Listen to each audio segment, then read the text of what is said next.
12 opener comes down to this play. Sanders for the game. It is caught by Wester, just like 1994. We are headed to overtime. Sanders trying to give it a little push, and they get there. Ball's out. Ball is out. Ball is out. Recovered. Colorado wins the Big 12 opener. Well, the excitement of last week for Colorado, can they build on that here in Orlando? With Brock Heward, I'm Kevin Kugler, and that's one of the big questions this week with Colorado. Can they stack wins together? With Deion Sanders coming back home to the state of Florida, Brock, he brings with him a couple of dynamic weapons, two of the best players in college football. He does. He brings his own juice. And when he ran on this field, the Knight fans let him hear it. He may have been a star up in Tallahassee, but he's enemy number one, and so is his son today at quarterback. And Shedeur Sanders has been just phenomenal this year. You know, I respected him watching all these amazing comebacks, and last year the numbers that he put up were remarkable. But let me tell you, Kevin, the respect factor went through the roof when you study the tape because he is so doggone tough, and everything goes through him and his buddy Travis Hunter. No one's doing what he's done. That's not hyperbole. Nobody has ever played 135 snaps on both sides of the ball like that man has, and Gus Malzahn knows he and his Knights are up for a heck of a challenge with that duo. Well, and Gus Malzahn knew coming into this that this was one of the bigger games that we've seen at UCF in the last several years. This is one they circled on the calendar early. They knew Colorado was coming to town with all the hype and all the explosiveness, and UCF says, hey, look, we're a running team. We're coming to town to run you out of town. Yeah, usually when I ask a coach something like, hey, you know, November, do you think you'll still run it 72% of the time like you are now? They kind of shrug and go, probably not. Not this staff, not this team. They are built to run the football. R.J. Harvey, one of the most underappreciated running backs in all of the land, top 5 in the country. And I bet we're going to see more of them coming off of a bye week today. And then his big old quarterback, man. You heard Bruce Feldman just talking about KJ. We sat with him. He is every bit of 250 pounds of manhood. And he said, you're going to have to tackle me for 4 quarters today.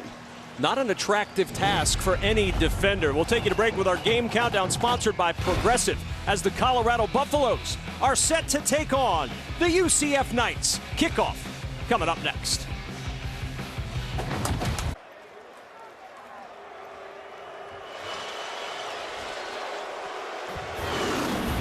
As we welcome you back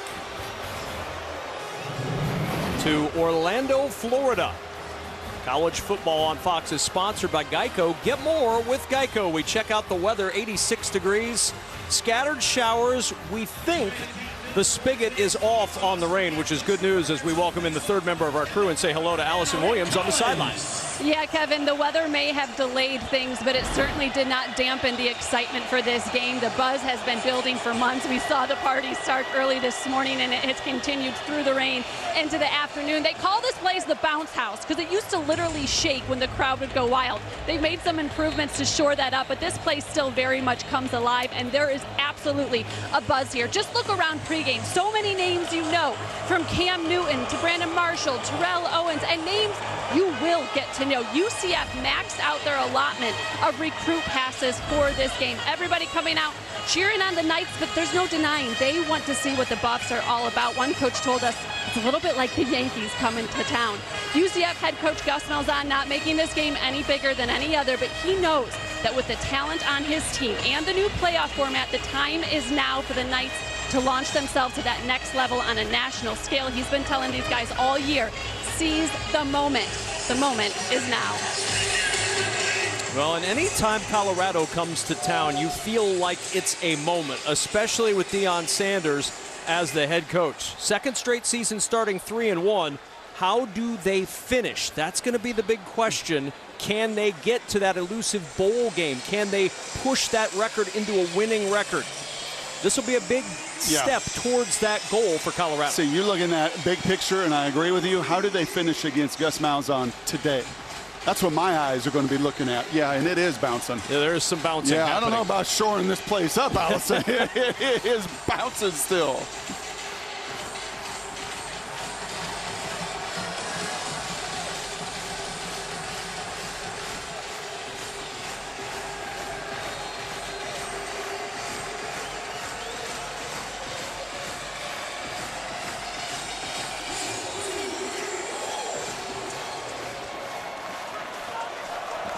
That student section's been working since early during Big Noon kickoff. They're ready for this delayed game as the kickoff goes through the end zone for the touchback, and that will bring the offense onto the field. UCF won the toss. They elected to defer, so here comes Shedeur Sanders. 67% pass. Frankly, it's too much. It's unsustainable to throw at that level. You saw more of a commitment to the run a week ago, both with Shedeur's legs and the running game.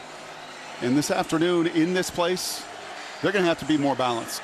Don't kid yourself, though. Number 2 is going to have to put on a show, and he's going to have to spray it everywhere. But you'd like to see a little bit more complementary balance offensively than all of it falling on number 2. Can UCF get to the quarterback? Only 1 sack this year for the Knights defensively. Shedeur hit as he throws and dropped around Miller in the backfield. He's going to be dropped for a loss back near the 15-yard line. There's a flag down at the 21-yard line. A loss of 9, but we'll wait on the flag. It might be a chop block they're talking about.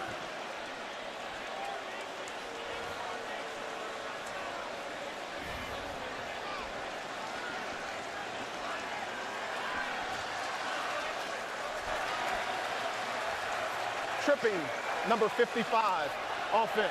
The penalty is declined. It's second down. So that's Kareem Harden in for the right guard spot at Khalil Benson. That's just his second offensive snap of the year, Brock. Yeah, moving some pieces around. Deion told us very clearly, my eyes are interior with Hank and the guys inside have got to be better. And those are 2 dynamic receivers to go with Travis Hunter. Got to dominate the perimeter.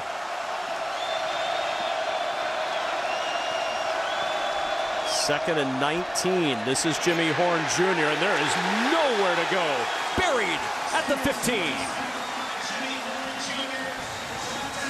Defensively for UCF, they gave up 402 yards a couple of weeks ago to TCU. But Lee Hunter trying to anchor that defensive line. Super vanilla to start this season. Lee is a massive man. Ethan Barr is their green dot, their veteran, a 2-time captain from Vanderbilt that makes the calls.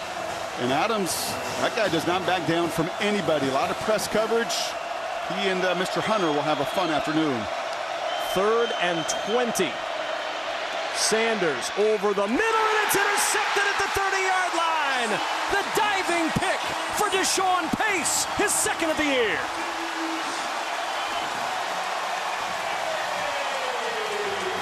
Kevin, that was 3 snaps that have been totally different than anything we have seen UCF do through 3 games. Okay, here ultimately is the interceptor in Pace, but look at the front. That is a zone blitz. You're dropping an end. We saw Lawrence earlier on the previous 2 snaps standing up as a linebacker. This is the advantage of a bye week. You've been sitting on stuff, has Ted Roof. Super vanilla. Come out for 3 snaps and shows Shedeur stuff he's not seen all season long. And just the 3rd interception as Deion's trying to make sense of it. And the first in the last 3 games. And now to the ground with R.J. Harvey, and he is swallowed up. Samuel Okunlola, the Pitt transfer, a loss of 1 on the carry for Harvey. Here's K.J. Jefferson, the only player among active quarterbacks with 8,400 pass yards and over 2,000 rushing yards. The transfer from Arkansas was the preseason conference newcomer of the year here this year. And when you look at Gus Malzahn's systems through the years, they operate best when a quarterback likes to run it as he does. 2nd and 11, and the handoff on the jet sweep to Xavier Townsend, and Townsend down to the 20-yard line, a yard shy of a UCF first down, and this UCF offense is doing it behind the big right tackle, Paul Rubel. Yeah, the German, 6'10". You don't see that much, 330 pounds, but they're active, they're conditioned, they move just like that. Horizontally, R.J. Harvey, a difference maker. And Townsend will pull it, and down he goes. He's short. An early decision for Gus Malzahn and UCF on 4th down. Well, really nice job by B.J. Green. We saw it earlier with Okunlola on the first snap. That time on 3rd down, these 2 edges for Gus Malzahn have forced the issue and forced a decision. To me, that's a no-brainer. You absolutely go for it and you make a statement. Well, if you're the #1 rushing offense in the country and you've rushed for 62 first downs this year. And it is Harvey in that wildcat position. Motion across. Harvey fakes the handoff to the motion man. Harvey lost a shoe driving for first down yardage. He's going to get it. Look at that surge. We're in Central Florida, but the Waves have come ashore in Orlando. A 5-yard gain and a first down. You know, one thing I love, they don't blow the whistle quite as quickly in college football as they do that level that you like to call. And we'll be doing so tomorrow, Kevin. They let the plays continue because the big fellas keep working. Look at the strength of RJ's legs, that balance and power, and then the big boys push for the first.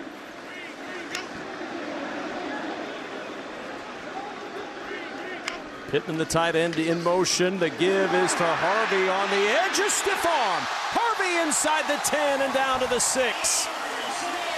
Cam Silman-Craig, who had 13 stops last week, just got blown up. Oh, that's 7-on-7 crime right there. Silman-Craig is the guy defensively, the leader, the leading tackler, one of the best in college football in those situations. But that just shows you what I said about R.J. Harvey, the most underappreciated back in college football. Silman-Craig knows next time I got to take the legs, because if I go high, he's going to run right through me. Big 12's leading rusher getting a breather right now as Penny Boone is in, and Boone off the play fake, the throw into the end zone, and it went right through the hands of Kobe Hudson. Hudson, normally so sure-handed, dropped a touchdown there. And that was on Travis Hunter, a little RPO. There's the defense down a few Buffaloes. We will get to that over the course of the day, but BJ Green's going to have to be effective on the edge. Those two linebackers are going to play a lot. No Trevor Woods, the backup on this trip. Two veterans there.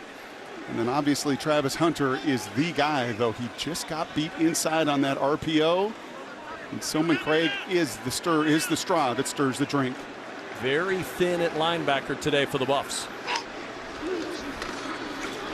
Keeper for the Wildcat Harvey, and he's going to have the first down to the 5. Amari McNeil on the tackle. First and goal, UCF. You know, one of the keys when you watch UCF and Gus Malzahn's run game over the years, Herb Hand is O-line coach, a great one, but he will be very active with his guards. Both Medley and Marshall are excellent in the pull game. If you don't puncture, if you don't get knockback and you allow those big men to pull around, they get a body on a body, and these running backs and the quarterback follow behind.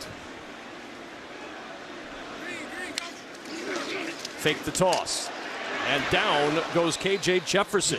Chidozie Nwankwo, they're happy to get him back. He's been out since the Nebraska game with a shoulder injury. First one there. He is a powerful man, albeit 5'11" and 290 pounds. Hill Green also involved in that stop, but this is exactly the game. You could see the shoulder brace on the left arm, been battling that the last few weeks. This is the kind of matchup you have to have a fire hydrant like him. Transfer from Houston. He was the first true freshman to start on Houston's D-line since Ed Oliver. Little broken play, some confusion, and Colorado takes advantage. Okunlola there to drop KJ Jefferson. That was messed up from the start. Yeah, and based on the line, watch the whole offensive line go to the right here. Pretty good indicator that this play was supposed to go to the right. And I think Johnny Richardson just got his wires crossed up there with KJ. And the other tell right there, Cougs, is when the quarterback stands up and immediately looks at the running back. A pretty good sign that, man, you went the wrong way for me. He wasn't very subtle about it. Pittman in motion on 3rd and goal. Jefferson floats it in the end zone, and it's intercepted. Preston Hodge takes it away, his second pick of the season, and Colorado turns the Knights away on 3rd and goal. First down, Colorado. Timeout on the field. The teams exchange turnovers. Hodge steals one back in a scoreless game for the Buffs.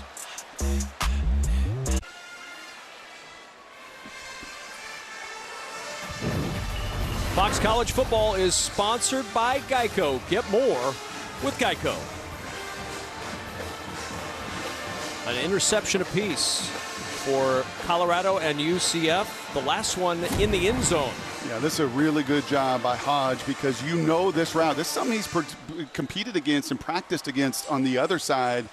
In every system down in the red zone, try to get your big receiver Whittemore to that back pylon. You could almost see Hodge run that route. He knew what was coming, and then with the throw that was low and inside, even more than knowing it, he finished it. Only the third interception of the year for Colorado. They'll take over at their own 20.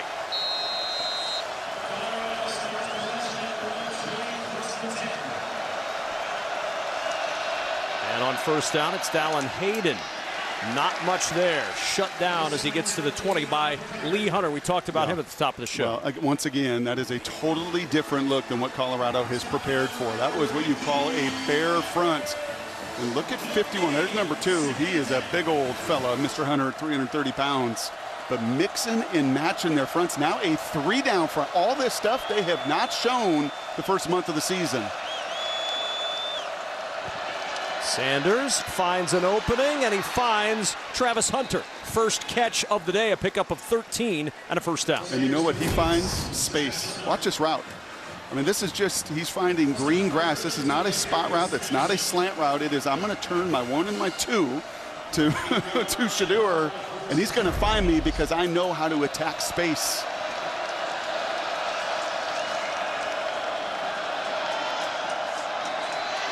Sanders to the sideline. That's Shepard with the catch. Let's take a look at our Get More game plan, sponsored by Geico. Get more with Geico. Well, for Colorado, they have got to be sensational in the perimeter. Not just good, they have got to be elite, break tackles, be difference makers. And we've talked about it with UCF. Nobody runs it more. The commitment to the run game, 250 yards. When Gus Malzahn here runs for 250 or more, they're 18-0. 42% of his games, he's hit that 250 mark as Matthew Alexander there to shut down Dallin Hayden. About a yard shy of the first down, 3rd and 1. But that's a win for Colorado's run game. I mean, on the year, they average about 2.5 yards a carry. That is a positive play to create 3rd and 1. And on 3rd down, another hole for Hayden. And Hayden picks his way to the 46. They're happy to have him back. He's missed the last 2 games with an ankle sprain, but the Ohio State transfer gets a first down. Yeah, he was a stud out of Memphis, Tennessee. Almost 4,000 rushing yards. Had some production there at Ohio State, but with all the guys coming and going, he had to find a new home. And he's got a little more bounce to his step coming off that ankle. We call those fresh legs. They'll use those fresh legs to try to bolster an anemic run game.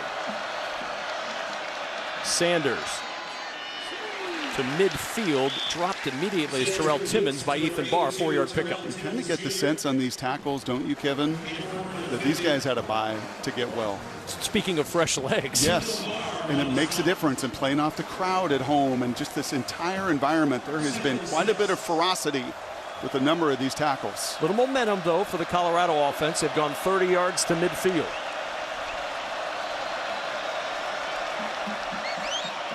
Five-man pressure. Sanders throws. Good pluck by Hunter right at the line of the game. That'll be a first down to the UCF 44. Yeah, his ball skills are just sick. And when Pat Shurmur says to us, and Pat's been around a lot of them at the NFL, it's him and Odell Beckham Jr. That's it. When it comes to just finding and tracking the ball and then doing that and making it look easy. One of a kind. He's in the 1/2% of receivers, said Pat Shurmur, the offensive coordinator for the Buffs, when we were talking with him before the game. Here he is with the ball in his hands again. A little slip on that turf, able to get his footing, but down he goes. Back in Colorado territory, Ladarius Tennyson knifing in to get the ankles at the 49. This is a super thin turf being down there yesterday. I mean, it is a putting green. A lot of rain fell for a couple hours before the game, and in particular, when you get on paint like that, painted it yesterday, you could see him lose his footing, and then like a bullet, Tennyson out of center field. That dude can flat out fly. He went right for the legs, and you could see it right there. It is thin. And it got chunked up a little bit like that in pregame warmups. It had a lot of rain on it. 2nd down and 17. Trying to get some of that yardage back is Micah Welch, and he's going to get a lot of it back. All of it back.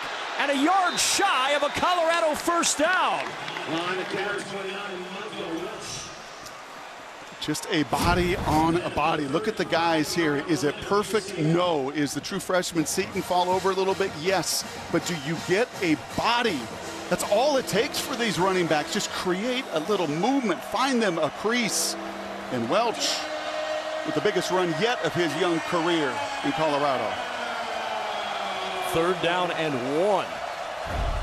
That Seaton's going to be a good one at left tackle. 5-star recruit, true freshman, not easy. And we've got a timeout taken by the Buffaloes, their first, with 4:24 to go in this first quarter. Big 3rd and 1 coming up. Deion Sanders wants to talk it over with his son.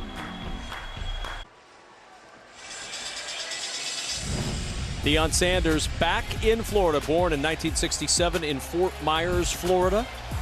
He won the Jim Thorpe Award in 88 when he was at Florida State in Tallahassee. Right here in Orlando, kind of halfway between, 162 miles from Orlando to Fort Myers, Florida. And you know Coach Sanders was happy to be back in his home state this week. Best football players in high school from Texas, best athletes from Florida. And on 3rd and 1, a gaping hole, and up into the air goes Micah Welch, jumping to the 23-yard line, a pickup of 11.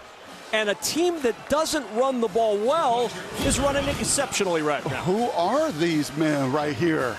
Moving people. Just like the previous run, Brown and Seaton, the accounting firm, right there creating serious damage and movement in a run game we've not seen all season. 1st down and 10. Play action. Sanders throws for Hunter. He'll walk in for 6. 23-yard touchdown pass from Shakur. Wow. You know why he is so remarkable? Because he knows exactly what a corner's thinking. And when he sees this technique, watch. He sees him bail, does Brandon Adams, and Travis Hunter knows the minute I close that cushion, I'm breaking my route off. Do I break it at 10? Do I break it at 12? Nope. I break it right when I break that corner's cushion, and I know what that feels like on the other side. The dude is just different. 6th receiving touchdown of the year. It's game 5 for Colorado. And the Buffaloes used a run game. That's right. Before they went back to their steady hand and Travis Hunter to take the lead.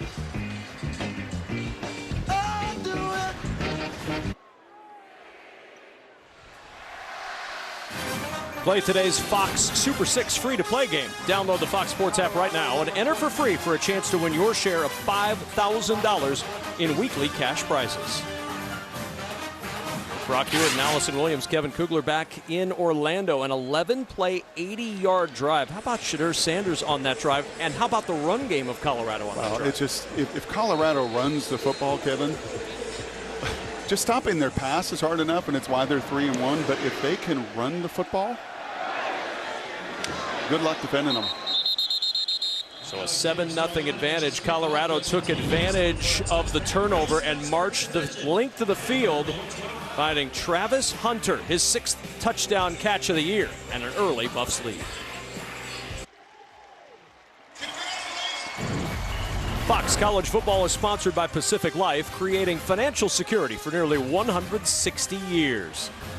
A couple of teammates and friends, Michael Irvin, Deion Sanders, celebrating on the sidelines, an early Colorado lead. Yeah, and I don't think that was pregame, right? Like, that was just now. No, Michael Irvin's over there on the sideline right now. I love it. Pretty good wide receiver group on that sidelines, not only with Travis Hunter currently, but T.O. and Michael Irvin. There's a little bit of a USC Pete Carroll vibe. There is. The stars just kind of want to be around the other stars. I'm not putting them in that class yet. Don't kid yourself. Got a lot more winning to do, but the star power is out. See what kind of an answer UCF could put together here. K.J. Jefferson fakes the run, floats it for his back. It's R.J. Harvey off to the races. Harvey trying to outrun Hunter. He'll do it. 75 yards. What an answer for the Knights.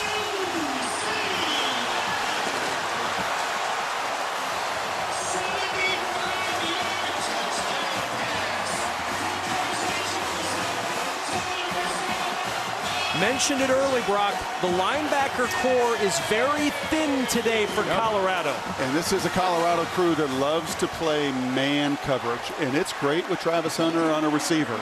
But it can be a challenge for a linebacker on a guy like Harvey that can't just run it. The dude can catch it. And that time, Bentley could not find him.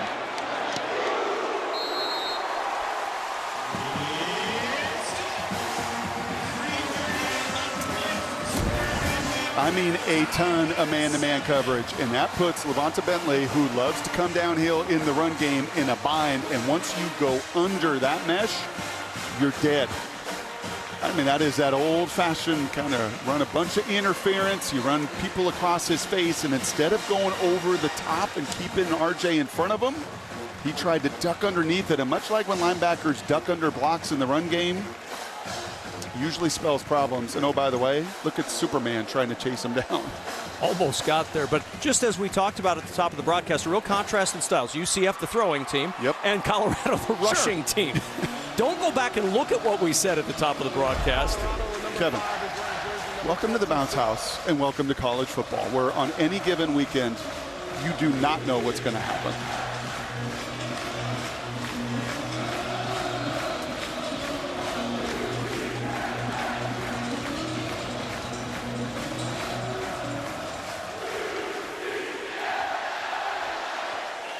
Jimmy Horn Jr. will take a knee for the touchback. Great effort. You pointed it out on the initial replay. Great effort by Travis Hunter in the secondary. I mean, he is on the other side of the field, but the guy never gives up on a play. Right, he's running across there, and Dion was not buying anything of what I was trying to sell. I said, hey, have you measured his lung capacity? I know you guys run at 5,200 feet. I know the Olympic team trains out in Colorado, and Dion looked at me like, what are you talking about? He wouldn't even bite when you said, well, you know, I was on the stair stepper today, and I've got a lot more lung capacity. Easy. He wouldn't even bite on that. He just said Travis is built different, and he gives you that effort on every play, even if it is 140. Well, they were not ready to snap it. The play clock's hit 0 already. Delay of game, offense, 5-yard penalty, first down. Boy, that is a tough look to have a delay of game off of a touchback. Yeah, I don't think Pat Shurmur likes that. Usually in the NFL, don't they do the little raise the roof? Yeah, they give you the raise the roof. Can I get a little reset of the play clock? Pat Shurmur, two-time NFL head coach, long-time NFL offensive coordinator. College game's a little bit different. We were talking with him the other day. Back to the ground game and into the arms of Ethan Barr goes Dallin Hayden.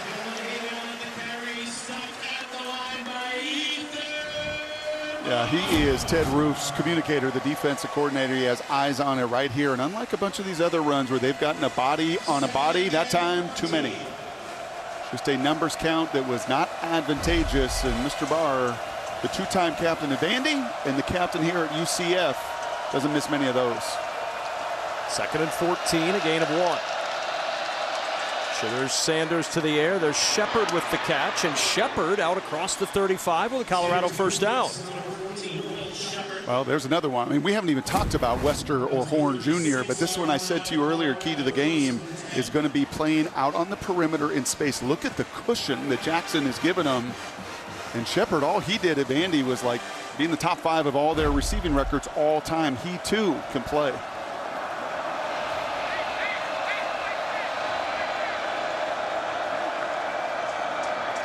Off the play fake, out to Hunter, breaks a tackle, down the sideline on a diagonal out of bounds for another Buffalo first down. Yeah, this foursome of wide receivers, Shepard, Horn, Wester, and obviously Travis, you can see the amount of productivity. Most catches in FBS, 4th most in combined yardage, and of course everybody's had a moment this year. Even guys like Omarion Miller, who doesn't make the graphic, had the 53-yard touchdown against, or 58-yard touchdown rather, against Baylor last week. And they play more 10 personnel, right? 1 running back, no tight ends, 4 receivers than just about anybody in the Power 4. Sanders to the sideline, incomplete. Let's check in downstairs with Allison.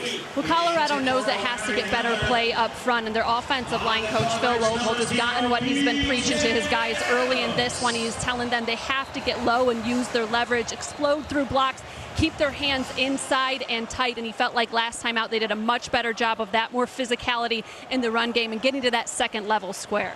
Yeah, I would say so far so good for this Buffalo offensive line. There's an injured UCF Knight in the secondary. It's Braden Marshall who is being tended to down on the field. And remember, it is hot and it is humid here in Florida today, so we'll keep an eye on all of these guys as they battle through these conditions. But That offensive line, Brock, when you look at having to replace Khalil Benson at right guard, they put in Kareem Harden, who had one offensive snap before today, and already their most productive rushing first quarter in a long time. And I like Phil Lodeholdt. Look at him. He looked like he could still play, wants to play, and he is what I would say confrontational with those guys. You know, it was a couple weeks ago, man, in Nebraska, it was embarrassing. And he pulled those guys there on the sidelines and just let them have it. There is more in the tank there. And that's where I asked Deion yesterday, where are your eyes? If I could see through those sunglasses, what are you looking at? He said, I don't even look at the perimeter. I know that game. My eyes are right in the interior, the offensive line, because if we're good there, it sets the table for the rest. Yeah, he said that really changed last year for him, where he started looking more interior than outside. Over the middle, high pass, good pluck by Horn, down the sideline, another Colorado first down. Yeah, if these guys catch the ball in space, huge advantage, Buffaloes. And have I mentioned the uniforms yet, by the way? You have not, but I know you were raving about them in the pregame. I think I said it to you about 10 times in pregame, how tight and sweet these unis look, man. It looks like the 90s Buffaloes. I love the stripes on the pants, racing stripes, and these guys can race on the perimeter. On 1st and 10, back to the air. We've got a flag down. This play stopped before it started. Prior to the ball being snapped, false start, number 77, offense, 5-yard penalty, first down. That's the freshman Jordan Seaton. And this pass offense for Colorado, 5th in the FBS, our key stat comparison against the UCF pass defense that struggled. Yeah, and really over 400 yards to TCU 2 weeks ago for that UCF defense. But Shedeur and Deion had to be licking their chops, just knowing if we can kick this ball out to the perimeter, it is advantage Colorado. First down and 15, handoff to Hayden. And Hayden not finding much there. Stacked up with a 47 right at the line of scrimmage. Yeah, I like the way that Pat Shurmur phrased it. I never really heard a coordinator say it. He said in a fair fight, we've got to get yardage. And what he meant by that is when I got 5 linemen against 5 in the box, we've got to be able to move it. You know, and not just for 1 or 2. Like in a fair fight, we got to get 6 or 7. That time, not a fair fight. 6 defenders around the line of scrimmage, and it went for naught. But averaging over 5 yards a rush in the early going for Colorado. They'll take that. 2nd and 15 at the 47. Sanders breaks away from pressure. Sanders in some trouble. Hops away again, and Sanders throws this one away. He had heat from the moment he took the snap, but this is nothing new for Shedeur Sanders dealing with pressure. No, and it was from the right side, and we were watching this in warm-ups. This was a little bit of a challenge in warm-ups for the big old right tackle, Houston. His own guys were getting underneath his pads. When Allison just said about Phil Lodeholdt, stay down, get down, that was the opposite of it. He showed his shoulder pads and got driven right into Shedeur. 3rd and 15 could be the final play of the quarter.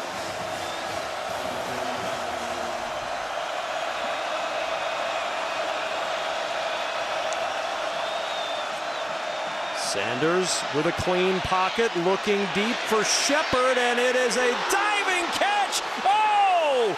Will Shepard, full extension for his first Colorado touchdown. Are you kidding me, Kevin? I mean, look at Antoine Jackson, number 7. He thinks he has that fly ball.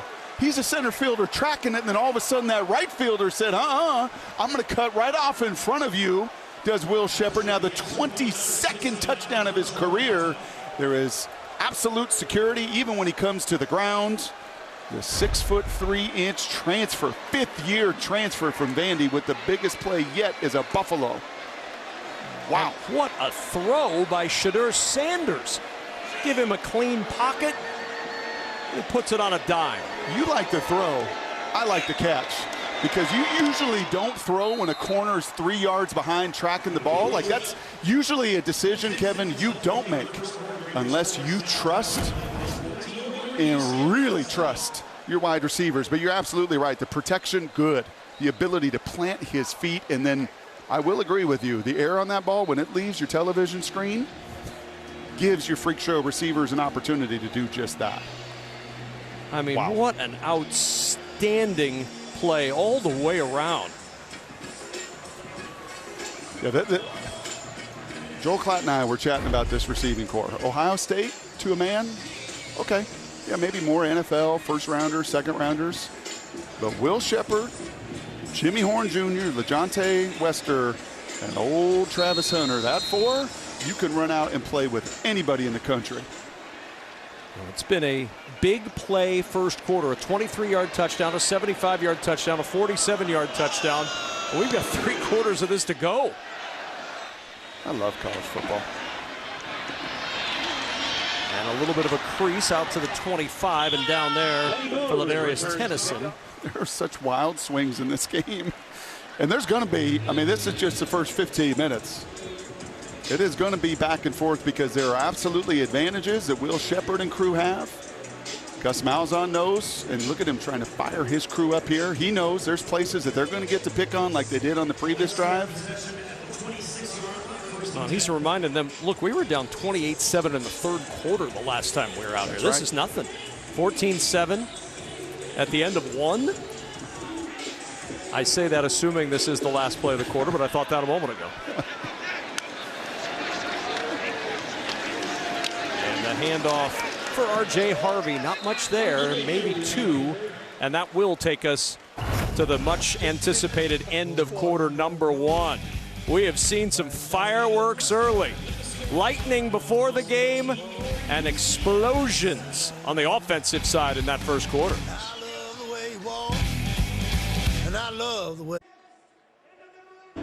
Coach Prime, a couple of big-time plays from Shedeur in this passing attack. How much have they benefited from the improvements in the run game we've seen early? Tremendously. I mean, now that we're two-dimensional.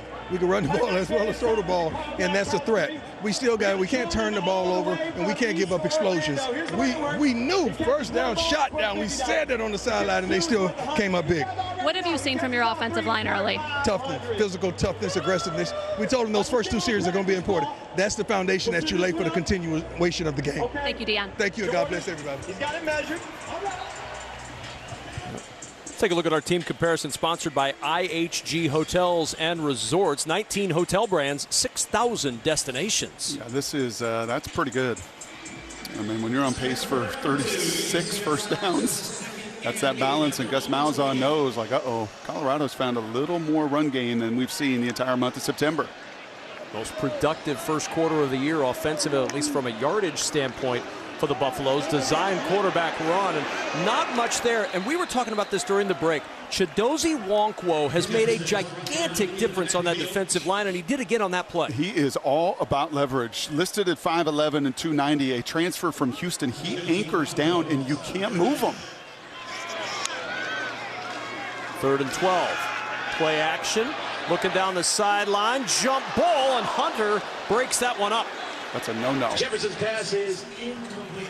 Kind of waiting for the Dikembe Mutombo. No. Don't try him. Try somebody else. And I know Kobe Hudson's your best, and he is dynamic and over 20 yards a catch. But this guy's ball skills, they're just different. Like you are playing with fire if you're going to throw that ball. What did Deion say? They're not 50-50 balls. No, not anymore. That's called Travis's ball, and it nearly was. Lester, the deep man. McCarthy to punt it away for UCF. Wester blasted as he tried to field that one. It's going to be recovered by Colorado, but there's a flag down. A 39-yard punt. And Antoine Jackson blew that up a beat too early. Yeah, got beat on the post route touchdown, probably trying to make up for it, which is, again, a no-no.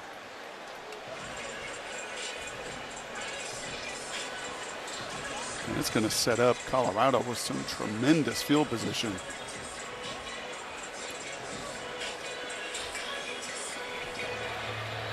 Kick catch interference, number 7, kicking team. 15-yard penalty, first down Colorado. You know what LeJontay weighs? 167. He is not a big fella. But he's got a lot of courage to stand in there in moments like that. Now you get the ball midfield, everything is open to you. You see Wester still out there. Oh, he's not going anywhere. He's a Florida boy. Like these Florida guys, the 17 of them that are back here getting a chance to play, hyped.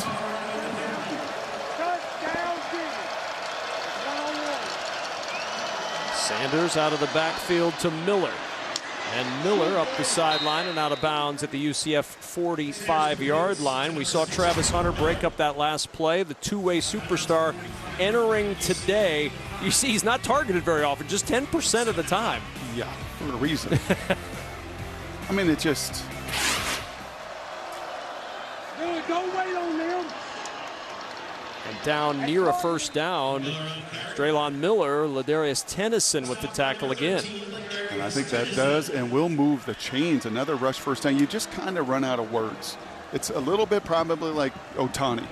When people trying to talk about what Shohei is doing with 57 homers and 57 stolen, it just 50-50, it just doesn't happen. To play 130 snaps a game at his level doesn't happen. Sanders on a cross, it's Michael Welch. And Welch down at the 34-yard line. The big question is going to be, though, can that translate to the next level on both sides of the ball? We've seen it in, as Dion said with Charles Woodson in the pregame, dribs and drabs out there. Sure. And that's now 6 different receivers that Shedeur has hit. No, not like this. You're not going to play 130-something snaps in a 17-game NFL season, but you will utilize his skill set. 2nd and 4, Welch picks his way forward, low to the ground. First down on the ground for Colorado to the 29, a pickup of 5. Once again, it is the guys up front, and that time it was the right side of the offensive line. Houston and Harden just moving people. If Dion's got his eyes in the interior of this line and he's watching the line of scrimmage, you could feel it when he talked to Allison. This is a game changer. We haven't done this in my career yet at Colorado. Really gives Shedeur a run game. And a timeout taken by UCF.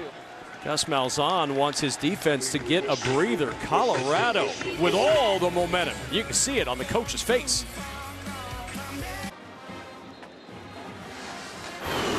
Welcome back to Fox College Football, sponsored by Geico. Get more with Geico. Well, for Colorado, it's been an incredibly efficient start to this game and more reliance on the run than we've seen. Yeah, and just efficiency in that run game, and it's amazing when you run the ball. Look at Shedeur's jersey. Even on a grass field and wearing white, it's not all stained and dirty like it's been for Pat Shurmur for the majority of the season, as he has been the most hit quarterback. Not just sacked, but the most hit quarterback in all of college football. 39 knockdowns entering play today. Sanders chased, pressure comes, and it's incomplete, and here comes a flag. He got hit in the head. Isaiah Nixon, who had no helmet on. Yeah, once that helmet comes off, you got to stop. And it's really hard to tell football players to stop. Personal foul, roughing the passer, number 6, defense. Contact to the quarterback's head. 15-yard penalty, automatic first down. And it's always going to be a flag, yes, anytime there's contact to the head. Yes, and once, especially, and I think what these, half the distance to the goal. I think also what these officials look at is like the motion of it. Kind of like a block shot in basketball when your hands come down. That one actually was a little more of the forearm. You got to avoid the head. You got to avoid hitting quarterbacks. It's really hard to tell defensive ends and teams on the season that have 1 sack. Ted Roof knows that, just 1 sack on the entire season. And when they get a shot, they typically want to take it. From the 14 on first down, a burst for Hayden, and Hayden into the end zone with his first rushing touchdown of the year. And I have watched a lot of snaps of these Buffaloes the last few years, and you just have not seen this, right? This is counter action, and there is no penetration. The right side is moving people like a wave, and then the other side comes around. Savell Smalls helps seal it, and you've got a crease, and you've got a run game. Maybe it just took Dion coming back to Florida. But more than likely, it took a whole bunch of effort and work and commitment at the line of scrimmage to do something that Buffalo fans just have not seen in this tenure. I can tell you this. There are a lot of Big 12 coaches right now watching this rushing attack and thinking, uh-oh, if Colorado can run, we know they can throw. They're dangerous again in the Big 12. Colorado, number 20. Want to talk about football with a friend? Just tell Siri. Call Jesse on speakerphone.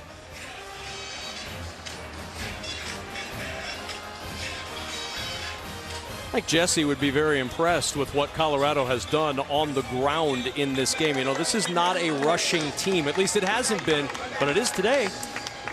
Yeah, those are just remarkable numbers against a big physical crew. Right. I mean, this is not a bunch of young puppies at UCF. These are veteran guys that have been around, and you've had moving pieces. This is without Khalil Benson, and yet again, moving pieces around, but Hardin and Houston, an awesome job.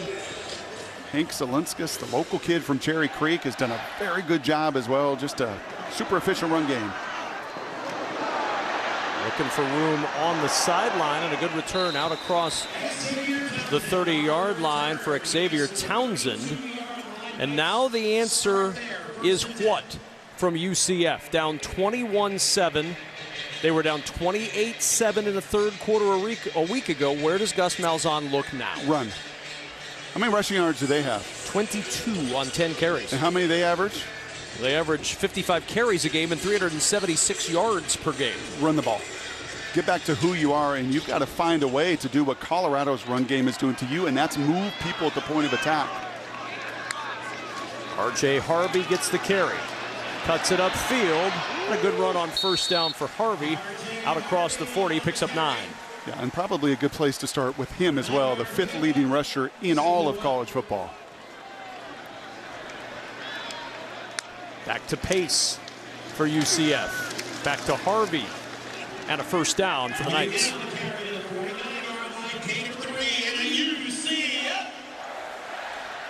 Gus Malzahn said he's going to go fast. They want the tempo. Now they can establish it with that run game, getting him a first down.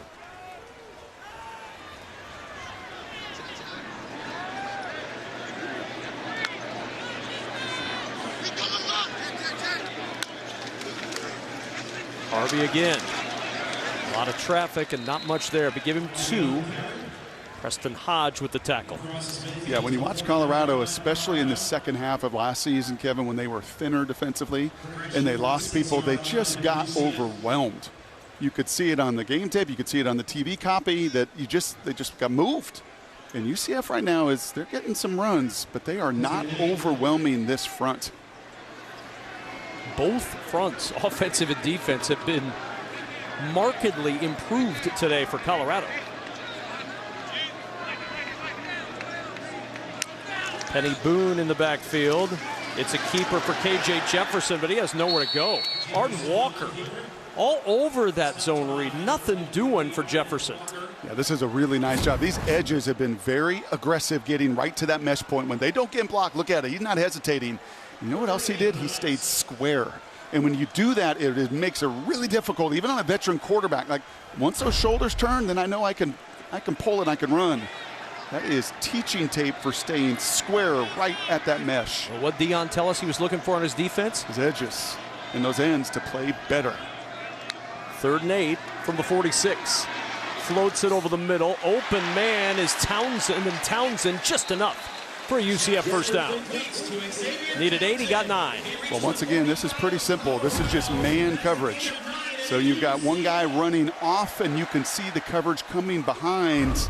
That time, McKinley just could not get through the traffic. Off the play fake, Jefferson in trouble, throws over the middle, and he finds Townsend. Xavier Townsend, back-to-back catches for back-to-back first downs. This one goes for 18. Okay, so you get him beat in man-to-man coverage. What do? We're going to play zone coverage. Look at all the eyes of those defenders back in the pocket. But KJ steps up, finds the void in the zone. Big play. Back to the air, and another completion. This is Hudson, and Kobe Hudson sets up 1st and goal for the Knights at the 7. Just like we talked about. Colorado's going to throw it, UCF's going to run it. Or the other way around. You see Robert Livingston, the first-year defensive coordinator, that right now is probably thinking, like, hold on a second, UCF, just run the ball. Yeah. Just do what you've done all year. Just come on, Gus. Just run the ball. Stop throwing it. Brock Heward said run it.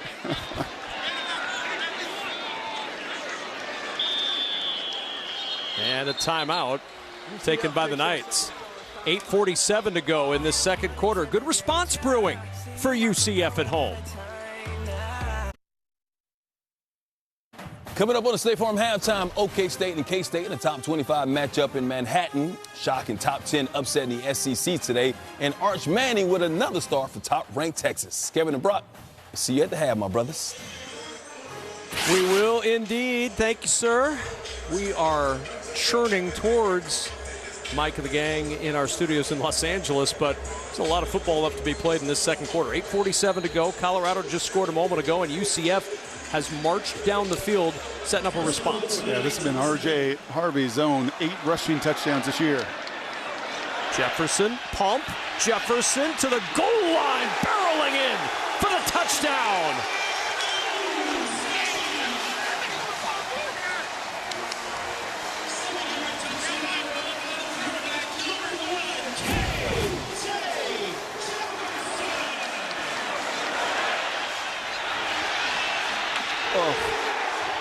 So I'm a corner. I'm DJ McKinney, and I'm a corner, and I'm supposed to cover people. I'm not supposed to have 250-pound quarterbacks running right through my face. His second rushing touchdown of 2024. His mom's got to be delighted. When we were talking with him yesterday, he said, if I only let one guy bring me down, she gets mad. Well, he wasn't going to let DJ McKinney bring him down to the goal line. No, he's got a tough mom that holds him accountable, and he's licking his chops right here. He's looking for RJ, but once that happens, yeah, seriously. I mean, what are you going to do? Can't go high, can't go low, and I'm giving up 60 pounds. Only DJ Uiagalelei, that's it. Those two at 255 and 247 pounds. The two biggest in college football. The biggest quarterbacks in FBS as we go downstairs to Allison. Well, you guys are talking about the toughness we see with KJ Jefferson, and there is no denying that's absolutely something he gets from his mom, Katori Moore. Katori actually suffered a stroke in KJ's senior year of high school. She had to undergo brain surgery, months of rehab. She had to relearn how to walk, and while she was going through all that, she said KJ was her motivation. She wanted to get back and watch him out on the football field, but he will tell you that is where he learns his toughness, seeing what his mom went through, what she persevered through. He has always been a tough guy. It's always been tough love from mom, and she definitely knows a thing or two about battling through adversity. That's awesome. I'll tell you what else it does is it ignites your teammates. When you've got a quarterback that's that physical, and Shedeur in his own way does the same thing because he takes a beating and has this season and keeps getting up and keeps getting up. But, man, when you run through defenders, your O-line loves it. Your defenders love it, and you could feel this stadium come back to life just a little bit, start bouncing around again. And your mom loves it. Yes, she does. When she's telling you, don't let one guy bring you down. He said adamantly, she gets mad at me. She will let me know.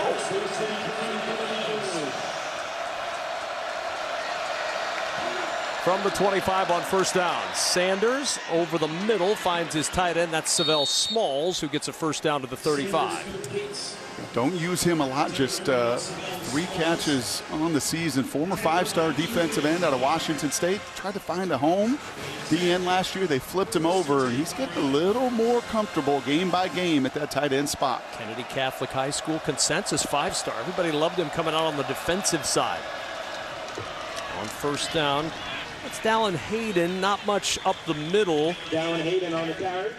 Nigel Kelly leading the way to shut down that run. So kind of curious here in this chess match with Ted Roof, who started very exotic earlier, mixing some different fronts, and now getting back to that 4-man front, 2 linebackers. And that can leave you, well, a little more vulnerable to the 400 yards you saw passing against you down in Fort Worth. So Colorado with that run game, as Dion was talking about, starting to burden and put that defense into a bind. That's Traylon Miller out of the backfield. Over the middle, wide open, LaJohntay Wester, and Wester weaves his way across the UCF 40-yard line.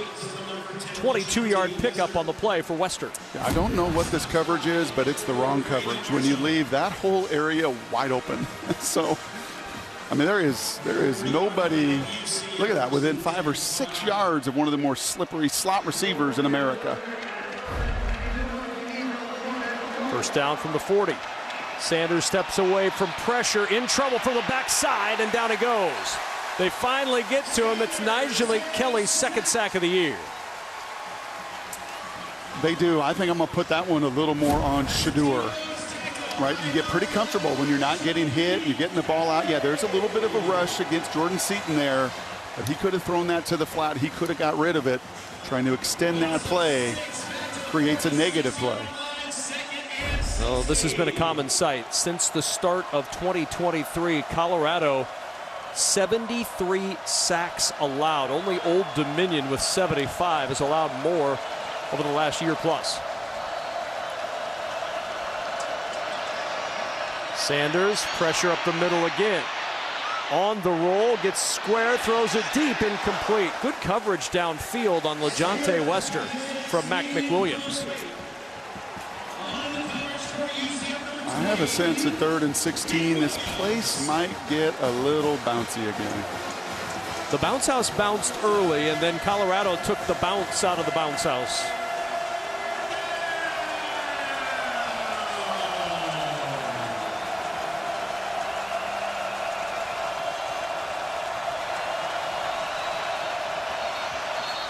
And some movement up front.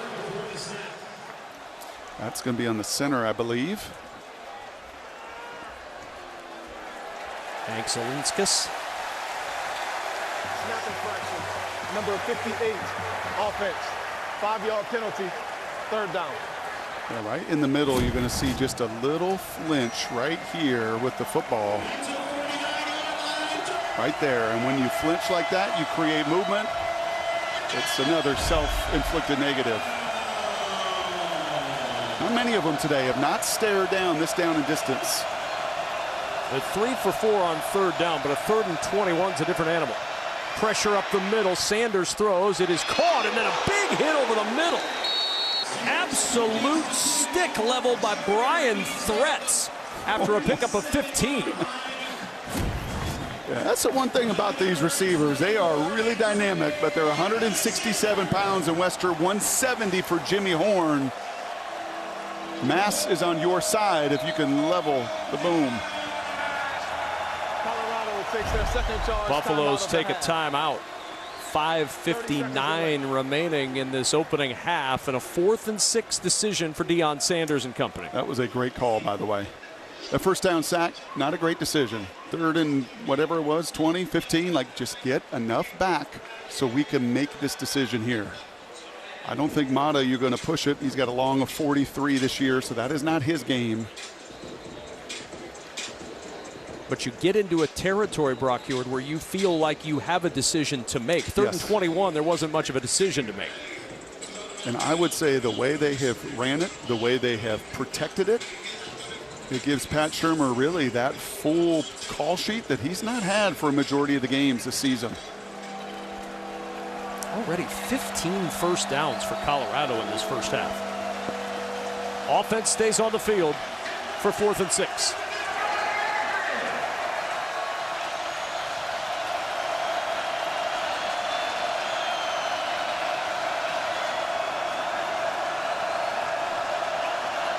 Here comes pressure. Sanders backpedals, waits for it. It's Wester. Won't get there. Quadric Bullard. Good open field tackle, and the Knights turn the Buffaloes away on 4th down. Now this is a really nice job because you're going to see the route here. It's just a shallow cross across the field, and it was Bullard having the awareness. That is a 5th-year senior that's got eyes in front of him and knows what's coming. Right, he didn't track the shallow cross the other side. He had eyes, he had awareness, and then he had the ability to finish. These little squirrely slot receivers that can go, Kevin. You mentioned it, fifth-year senior. That's one of the benefits of this UCF team. This is an old football team. There are a lot of fourth, fifth, sixth-year guys on this squad. Yeah, and I think that is why the guys in Vegas like their odds of competing in this Big 12 and to win it. First down and 10 at the 35. It's Harvey. Picks his way for 5 to the 40-yard line before Nakai Hillgreen can make the stop.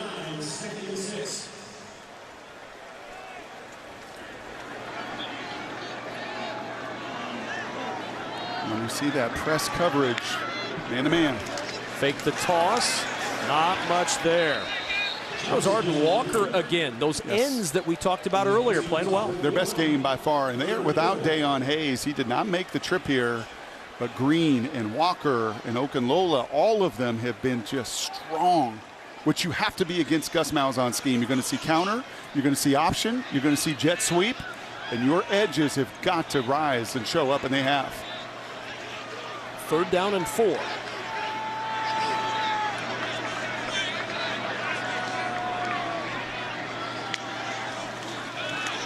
To the air, completion, tight end Randy Pittman struggles to midfield and gets the first down.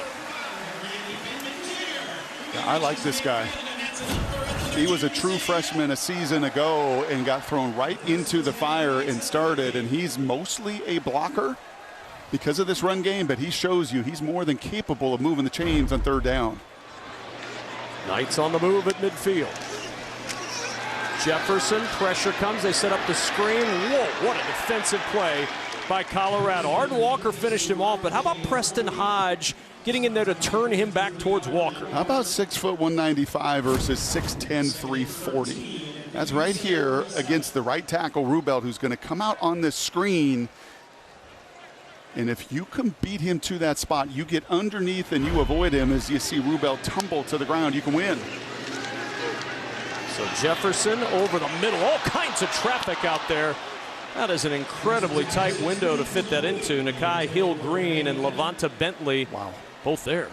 Yeah, that was either one of those linebackers. Should have, could have, would have. Had this interception. I think Hillgreen's going to say to Bentley, like, hey, bro, just let that one go. And I may have had a lot of green grass in front of me. So 3rd and 13.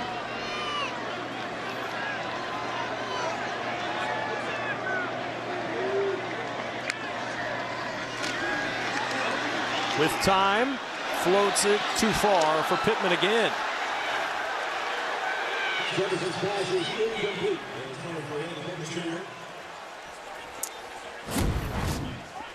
Yeah, so you're going to see Hunter on the outside. They're not going to pick on him, try to run a hitch. He's got awareness, though, to that slot seam. A lot of the folks in the building wanted a little bit more contact, but Colton Hood did a nice job.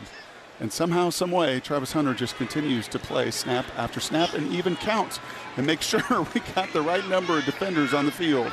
Engaged on every single play because he's on the field for nearly every single play. Awesome.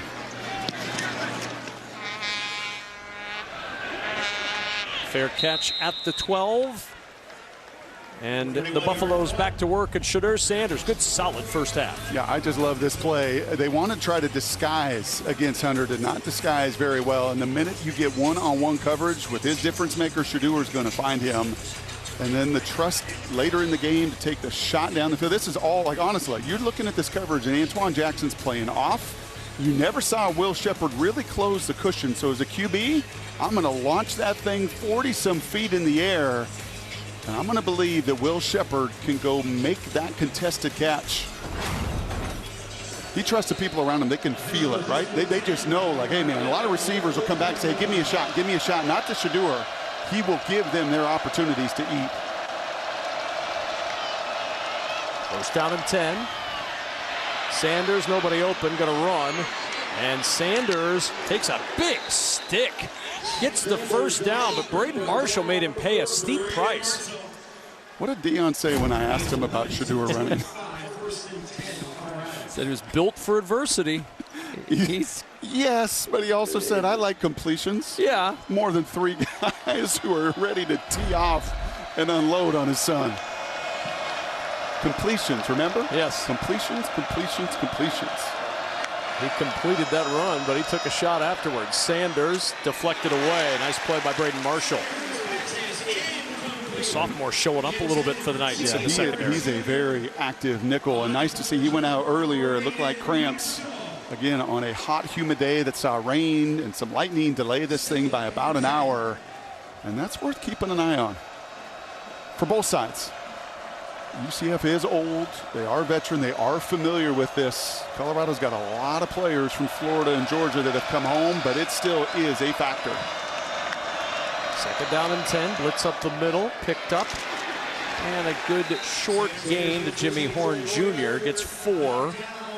It'll leave a 3rd and 6. Now, Horn's helmet comes off, so on this 3rd and 6, Horn has to leave the field for a play.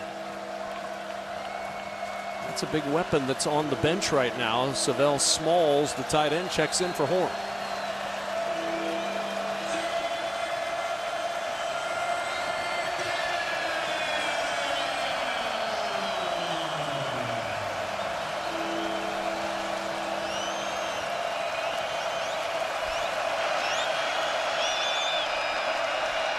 Sanders, pressure coming late.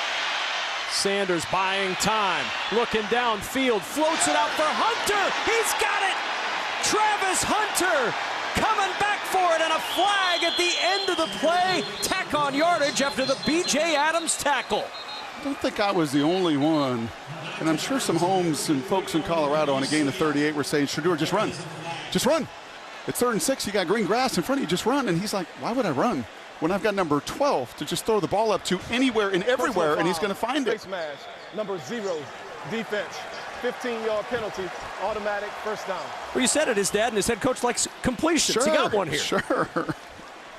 And once again, it is just the timing and ball skills. Shedeur loves to do this, loves to extend plays like the great ones at the next level. Step up, step around. And then Travis just going to find space, put my hand up in the air. I'm going to find space, and like on the playground, go get it done. A net of 53 yards with the pass play and the penalty. And we've got a whistle and a stoppage in play as we got to the 2-minute timeout. Oh, good job. Thank you. Yeah, I've been working on that all week. I so wanted to say 2-minute warning. Believe me. But it's 2-minute timeout. Buffs on the move again. Up 7 on the road.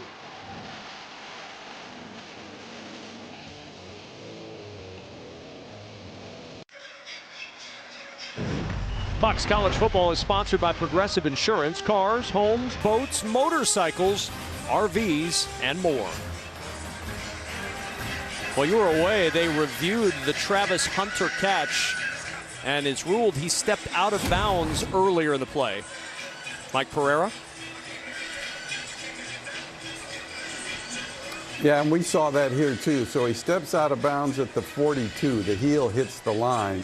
Now, that doesn't take away the face mask penalty. If it was a holding penalty, a non-automatic first down personal foul, then it would, but not in this case. That still gets added on. And that's why Colorado has it first down at the 27-yard line, and that's why there's now the 2-minute timeout. We had the 2-minute timeout, and we didn't have the 2-minute timeout. Now we have another 2-minute timeout. Now you're just showing off. 2-minute timeout. Yes. When I say it tomorrow in Charlotte, North Carolina, it's almost ruined me for life. You know, one thing that stood out this week, I went up to Boulder earlier in the week and talked to Pat Shermer a little bit. He said, you know, Brock, you played in the old West Coast system. He coached in the West Coast, and then that whole system was about structure. With Andy Reid and Mike Holmgren, everything was structured. This place, especially with Travis, who doesn't really practice during the week with them, it is not structured. And it reminds me, honestly, of a Chiefs game that I did with Andy Reid years ago. And Andy said, you know what? Same thing. Like, you're so used to 7-step, one hitch, throw it on this time, throw it. And with the Chiefs, it's like, hey, Kelsey, Mahomes, go make a play. Go make a play. And there's like 3 or 4 of these that I have just watched. There's not like, okay, here's a post route off my 5th step. No, I'm just going to kind of feel what's going on around. That was the first completion. Right? And it's just find the open area. Here's an example of it. Yes, and the trust and relationship that these two have. Like, I'm going to put my hand up in the air. You know, I'm going to get you a completion, and then afterwards, well, I'm going to do things that not many could do in the game. And it really is reminiscent of the relationship at their peak between Patrick Mahomes and Travis Kelce. It is. Who at the beginning of practice each week, the offense gets together and works on a fun play. They bring it to Andy Reid at the end of the week, and he decides whether to put it in the plays. Kind of like that. First down and 10. And there is nothing there for Dallin Hayden. Good job up front, and then Ethan Barr coming in to help out. No, but it's going to take some time off the clock. And remember, UCF, just the one timeout. They will get the ball to begin the second half. So kind of some cool just game management here, too. Don't give too much time back to UCF and maybe an extra possession. Second and 10. Sanders with pressure up the gut. He's going to run this time, and Shedeur Sanders down at the 23-yard line in the arms of Mac McWilliams. And no reason to be in a hurry here whatsoever.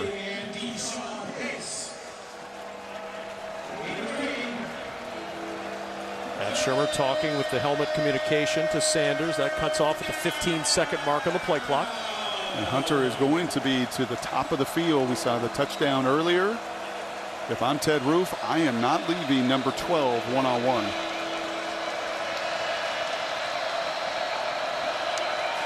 Third and 6. Sanders to the sideline. It's Hunter. Hunter gave up a little yardage, and down he goes. Will forward progress be enough for the first down? It will not. A yard short as Jackson and Bullard combine on the stop. So they leave a one-on-one, and there's just that little hitch route. It's a long throw across the field, and a nice job there by Jackson, who's been picked on, to actually get Travis Hunter to the ground. UCF takes their third and And final UCF charge uses timeout of the their half. third and final timeout with 46 seconds to go in this first half before 4th and 1. Let's take a look at our Pacific Life game summary, sponsored by Pacific Life, creating financial security for nearly 160 years. You see, the rush offense of UCF has been a bit stymied today, but KJ Jefferson has shown off the arm a little bit more than usual. I give a lot of credit to Wonkwo, him coming back in the middle of that line for defensively for Colorado and their edges. And then look at Shedeur's efficiency, 21 of 26. And he's just not been battered, right? You watch all these other games that he plays. A couple weeks ago up in Nebraska, he just gets hit and hit and hit. I think it's 1 sack so far today. And just a couple hits. And that sack was really, I think he would even tell you, that was more self-induced, trying to hold the ball. Going to try for the field goal. This will be 36 yards for Alejandro Mata.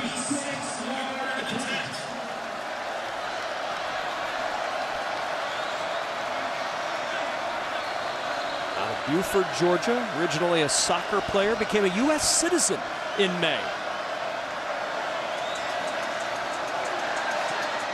Mata's field goal is good, and the Buffs' lead is 10, 24-14. Colorado with a 10-point advantage, and UCF with no timeouts and 42 seconds if they want to try to put something together and double up.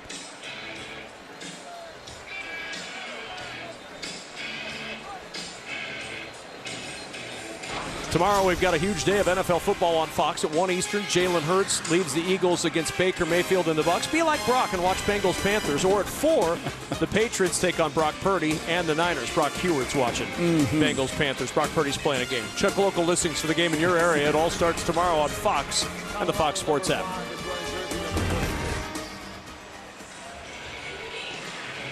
Coming off of a bye week, I think Gus Malzahn expected a little more out of that run game. And for T.O. and for Warren Sapp, you know what they've watched for a first half? A complete game. Running it, throwing it, special teams, defending pretty well. Picked up at the goal line and trying to find running room. Won't even get to the 20-yard line. Xavier Townsend, KJ Jefferson in the offense going back to work. What have you seen in his first half, Brock? Well, I've seen a couple big plays. This was beautiful, and that was really well scripted to get a one-on-one there with RJ versus Bentley. But he's had to throw it more. Like the strength of his game, the strength of UCF and their team is going to be running it first and then shots after it. That was a beautiful touchdown run and running right through DJ McKinney as well. So he's been okay, but as a group, they would tell you Hey, man, our identity is us up front. Our identity is running at you, and 47 yards in the first half as a team, even though he's thrown it well, that's not good enough.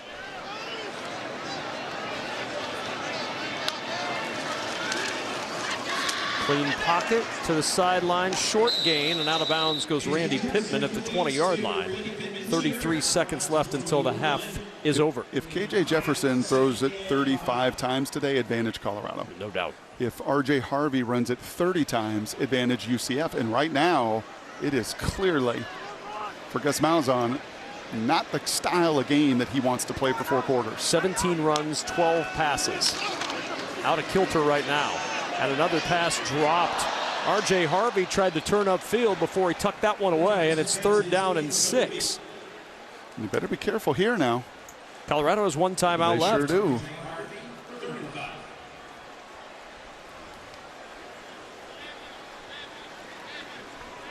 Yeah, this bounce house goes from one extreme to the other very quickly. Have you noticed that? It is lacking in bounce right now. Pressure comes. In trouble. Down he goes. Tajay McCoy, the first to get to KJ Jefferson. Well, and I would put the big right tackle. Rubelt is another guy that's going to be better run first than doing this, taking a pass set, but give the redshirt freshman an immense amount of credit, getting underneath the 6'10 German.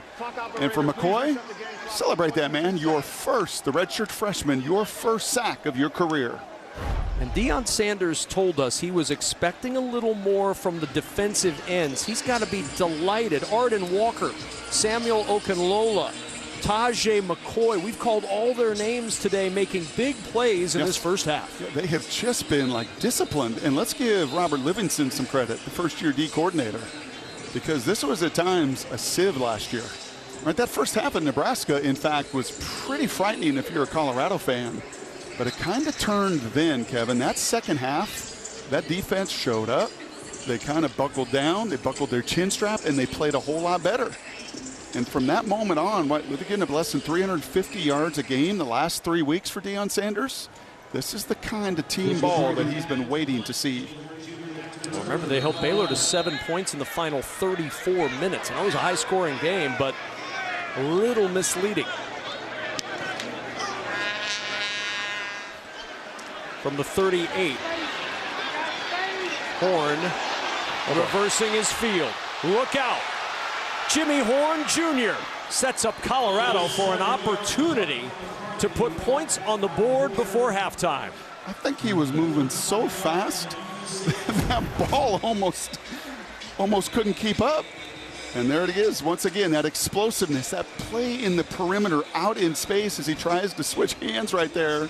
And then I think he also looked up at that clock and went, man, I keep running. We may run out of time. 8 seconds here, and you need about 10 more for Mata. You got that timeout. And how big would 3 more points of add-on be? No timeout. Oh, no they used that one to get the punt. There you go. So no timeouts, but if they get a first down, the clock will stop.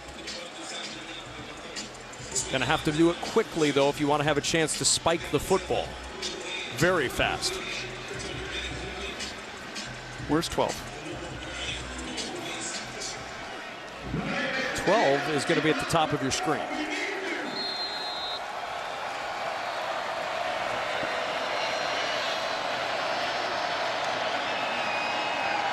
Sanders throws it short. Catch made by Welch, and he gets out of bounds. 4 seconds to go. Gain of 6 to the 29-yard line. Yeah, you got to kick it now. They're going to bring on Alejandro Mata.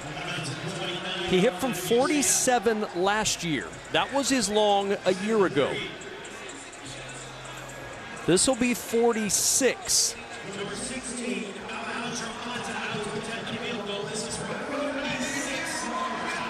So from 46, a chance to steal 3 free points before halftime.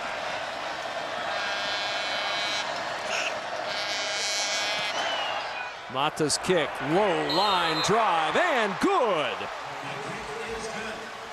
And that's an extra unexpected 3 for Colorado before the break. That is the best half of football I've seen from Colorado in a long time, maybe since TCU last year to open the season. And when I mean great half of football, I'm talking offense, I'm talking defense, and the special teams phase last week that was a disaster has been phenomenal this afternoon. Coach Sanders said special teams, they call it special. It's got to be special, and it was in this first half. Let's go to Mike Hill, Chris Peterson, and Bruce Feldman in Los Angeles for the State Farm Halftime Show with the Buffs.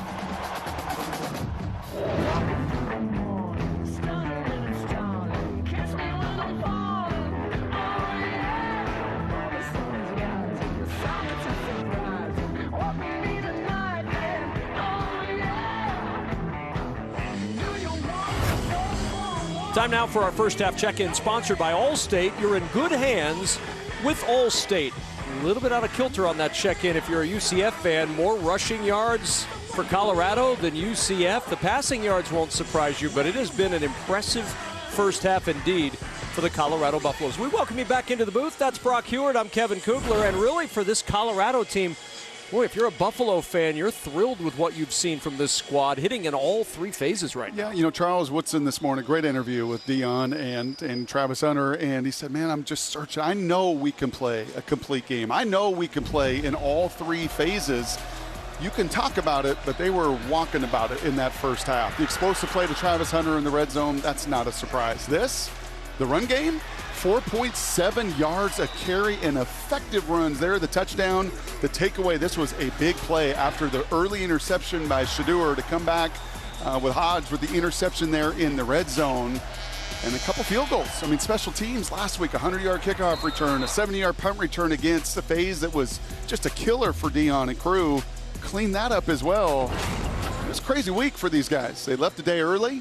Didn't really have anywhere to practice on Thursday. UCF was kind enough to let them practice in their indoor facility. Right, walkthroughs at the hotel. You wouldn't have known it because that was a sharp first 30 minutes of play. Colorado may practice here every week all season the way they've looked in this first half. Let's see what UCF's response is. They're going to get the football to start off the second half. As we check in with Allison Williams, we're talking with both coaches. Allison? Yeah, Kevin, we are coming into our own. That's how Deion Sanders described his team's performance in the first half. Most pleased with their ability to protect the quarterback, just allowing 1 sack, and their ability to efficiently and physically run the ball. I asked him how they've been able to outrush the top rushing offense in the country. He said will and effort. We have a certain pace and a certain standard we practice to. We're starting to show it. As for Gus Malzahn and this UCF offense, he said the execution is just not at the level we need it to be. We have to make some adjustments. We saw more zone. They did a good job of mixing it up defensively. We've got to be better. And movement up front. Execution not going to thrill Gus Malzahn early if that's movement on the offensive line. Offside, number 92, defense. Entered the neutral zone, drawing an offensive reaction. 5-yard penalty. First down. But the Alabama transfer, Anquan Barnes, called for the offsides. That's how you get to be a one and done. Yeah. One snap, you saw him run by Warren Sapp, like, don't do that. And the handoff to the motion man, that's Richardson, makes a nice move, and out to the 40-yard line goes Johnny Richardson. I said to you at halftime there, Kevin, like the adjustment for UCF has to be to get this ball to the perimeter. The ends have just been pinching everything from Colorado. Got to get it outside. Trying to bounce outside is R.J. Harvey, and Harvey lunging forward close to a 3-yard gain before Cam Silman-Craig can bring him down. They cannot move Wonkwo inside. He is just anchoring down, taking on double teams. These edges have been really stout and secure. So whether it's jet sweep, whether it's crack screens, whether it's toss sweep, somehow, some way, UCF to get their run game going is going to have to get out in the alleys because they're not getting anything around the tackle box. Wonkwo back today after missing a couple of games, a shoulder injury bothering him since the Nebraska game. The pitch to the outside, and it's Richardson on the edge again, and with the speed, close to a first down. You said it, get to the outside. UCF on 2 of their 3 runs in this third quarter to the outside. Yeah, I mean, that's the advantage. Gus Malzahn calls the plays. This has been his system forever. Same plays he ran at Shiloh Christian High School in Arkansas. And when you know it like the back of your hand and you see how a team is playing you have the ability to make adjustments. A week ago or 2 weeks ago at TCU, simplify. It was doing too much. ran right at them, took their shots. Today, you're going to have to expand the run game because the simplification didn't work in the first half. Penny Boone in the backfield on 3rd and 2. It is Boone up the middle, and this time a hole opens in the middle, a rare hole for UCF's run game. Yeah, and you saw Hill Green there try to take a shot. The linebacker jumped into the inside gap, allowed Penny Boone to look at it, find the open gap, and move the sticks.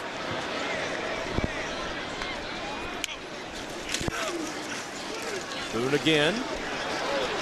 Cannot get free. BJ Green with a flag down. Green the first there, Wonquo the second.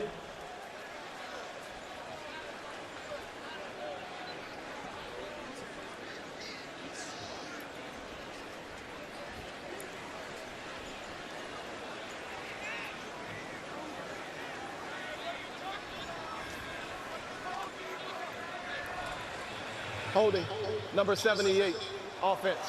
10-yard penalty, first down. Amari Kite, the left tackle, with the hold. And that's a big old left tackle, and you can just see the hands right there. And anytime that ball starts to bounce outside, you see the full deltoid. I know my muscles. I don't have them, but I know them. Once you see that full deltoid that official does, the holding call's coming. I'm impressed that anatomy class you took is really paying big dividends for you.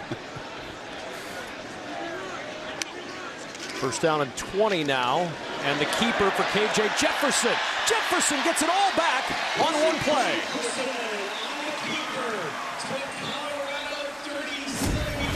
Well, a nice job right here, okay, creating some movement. We're not able to do that to Wonquo. You're able to move Barnes and create that hole. With pace, Jefferson again twisted forward to the 32 by Okunlola. Cannot be surprised at all that it's run. Because they're going to win this game, right? Facing who they're facing on the other side. Look at it right there. Like, you know, you got to play to your identity. Like, we are, and up front, it's who we are. That's what we are made of. Those are Gus Malzahn's words to us yesterday. You have a halftime to regroup and a commitment to that run game. 6 plays, all runs to start this third quarter. And now on an end around, patience for Townsend, but nowhere to go. Well, what kills a run play? Penetration, and Colorado got plenty of that, a 4-yard loss. They sure did, and I'm telling you, BJ Green is playing the best game he has as a Buffalo. The transfer from Arizona State, really excited about him. And it may not show up on the stat sheet, but that guy has been so fundamental, so sound. That end around comes, he keeps it inside of him and allows his buddies to rally. Went from a walk-on at Arizona State to a guy who played in 36 games with the Sun Devils in 3 years. Third and 10. Floats it up, one-on-one, on the sideline, batted away by Preston Hodge. He wanted Kobe Hudson, and Hudson has been blanketed today. Nothing doing for the Knights' leading receiver. Well, again, you get to 3rd and 10, advantage Colorado, and you're just in straight man-to-man here. And you know, as a corner, these inside fades have become so popular. Hodge played the corner route to perfection for a pick on the opening series, and that time you just can't do it better. So they're going to bring the field goal unit on for a long 55-yard try. Now, Colton Boomer hit from 55 last year. His long this year is 50. Going to have to hurry. The play clock down to 2, down to 1. They just get the snap off, and Boomer's kick is wide to the left. So the scramble to get the field goal unit out pushes it left, and UCF ends up with nothing on their opening drive of the third quarter. Colorado offense when we return. Fox College Football is sponsored by Aflac. Get help with expenses health insurance doesn't cover. This was earlier today. NASA's SpaceX Crew 9 mission launched from Cape Canaveral. Nick Hague and Alexander Gorbanov are headed to the ISS, the International Space Station. It's also going to bring back astronauts Barry Wilmore and Sunita Williams. They've been up there since June, and they're coming home after this SpaceX launch to go get them. Pretty awesome. Some on the crew more excited than others. Oh, very much so. I'm fired up. Anytime you can see a rocket launch, that's a cool thing. And sure, Sanders has really helped Colorado's offense achieve high orbit so far today. 22 of 27 is winning football. On first down, a couple of yards up the middle for Dallin Hayden. Ethan Barr with the tackle. Well, the third quarter has been a great quarter for both of these teams. UCF is going to need to have this third quarter be strong if they're going to come back in this game. Game of adjustments. You saw the adjustments that Gus Malzahn tried to make by running the football. I think for Colorado, it's more of the same. Be balanced offensively. A threat of run and pass. 27 passes, 16 runs for Colorado. Sanders back to the air, to the sideline. Diving catch with a first down made. Jimmy Horn Jr., who's now lost his helmet for a second time, and Shedeur Sanders down with a flag down in the backfield. Personal foul, roughing the passer, number 5, defense. 15-yard penalty will be added to the end of the play. First down. Ricky Barber with the flag means a 29-yard gain for CU. Yeah, I think what happens here is after Shedeur releases the ball, he's not feeling any of this backside pressure, so your body just kind of loosens up, and bam, you take one right between the shoulder blades, and if anything kind of knocks the wind out of you for a second. I think that's what happens right here, because he was not expecting that shot at all. And I don't think he would take necessarily the 15 yards for the pain, but he might take the 15 yards for that. Not a good decision from the fifth-year senior Barber. And to the 33-yard line go the Buffaloes on their first possession of this third quarter. Sanders wide open. Shepard all alone, and it's first down at the 1, but the ball pops out. They're going to mark him down at the 1-yard line. Down at the 1, Will Shepard sets up first and goal. Wow, this is going to be huge. He's down. That might even be a touchdown depending on if the body part was down before the ball reaches. The runner was down prior to the ball coming loose. It's hip is down, totally down. Unbelievable play. Right off the jump, just tossed Antoine Jackson aside, and as easy a pitch and catch as it gets. And from the 1 on first down, it's Welch in for the touchdown for Colorado.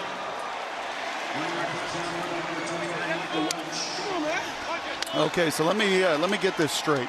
I got to cover Travis Hunter. I got to cover Horn. I got to cover Wester, and now I got to cover this 6'3" guy named Will Shepard, who already made a fantastic touchdown earlier. And it's 6'3", 205 pounds, loads of experience and production. Remember, over 2,000 yards as a receiver at Vanderbilt. And well, it's like, I kind of like this touchdown thing. A couple of them last week. I'll take it.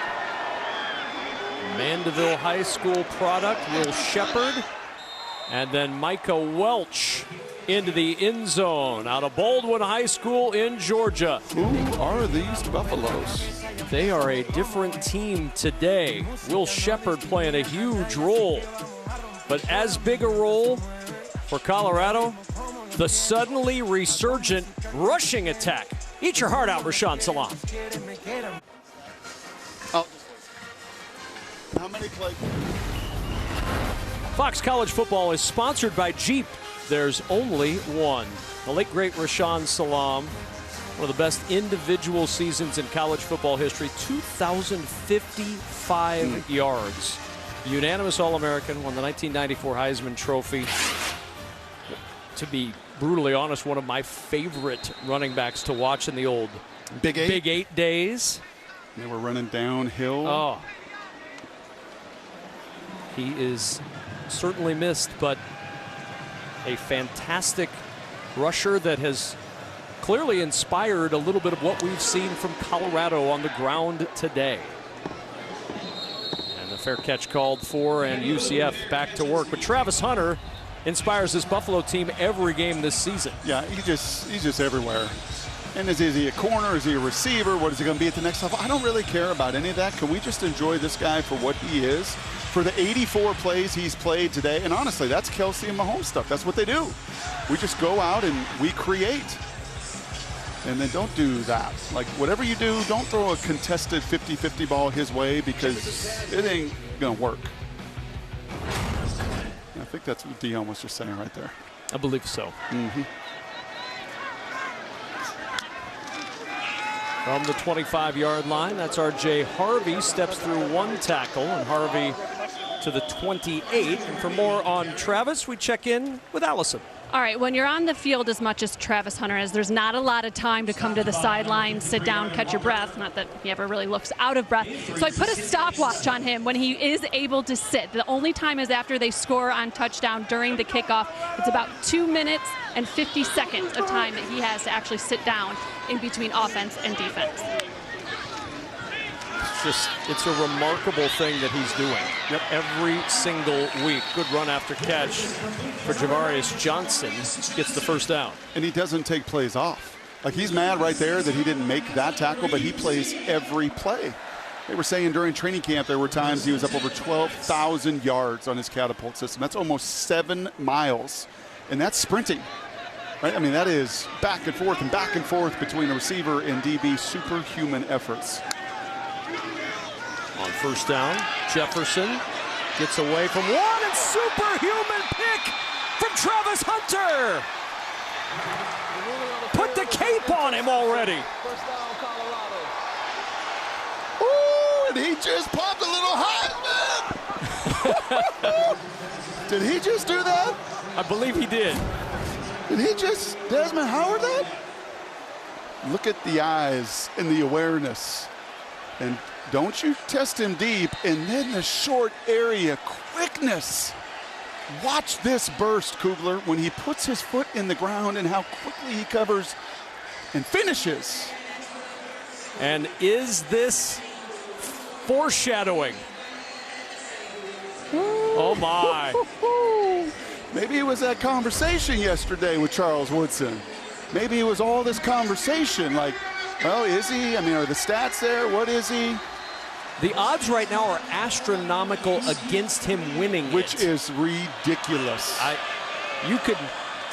It's a difficult argument to make that he's not the best player by a long way in this sport. Sanders with a flag down, motors out of bounds at the 33-yard line. I mean, that was just ludicrous.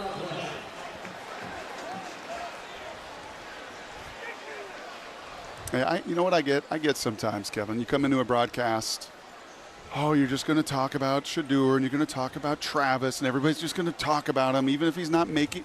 Look at the plays he's making. I mean, that's abnormal, what he's doing. And again, remember, he's played nearly 100 plays today. Oh, but it's hot, and it's humid, and I don't know if he's going to be really?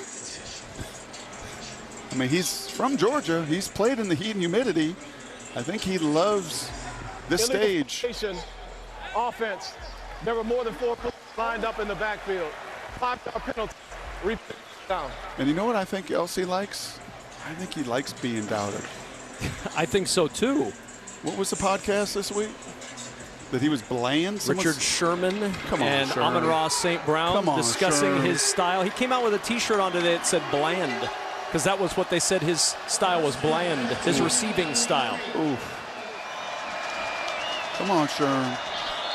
And now we've got flags again. This is not exactly the way Colorado wanted to follow up that interception, though, with Deion Sanders saying that same thing. Number 58, offense, 5-yard penalty, first down. Third false start of the day for Colorado. Well, he knows, like, you got to finish. It was 29-0 on Sanford last year at half. Like, you got to finish. You know, you got to finish a game. You got to finish a season. You got to finish these conversations. Like, and you do that by playing 22 minutes like you played the previous 38. Now 1st and 20.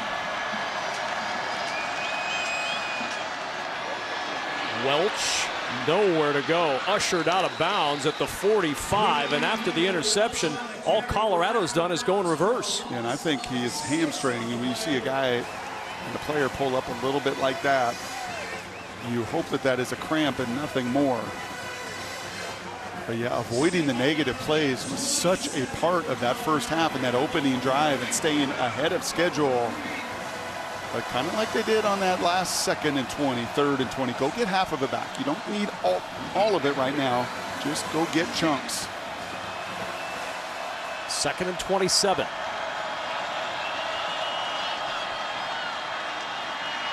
Pressure, Sanders on the move.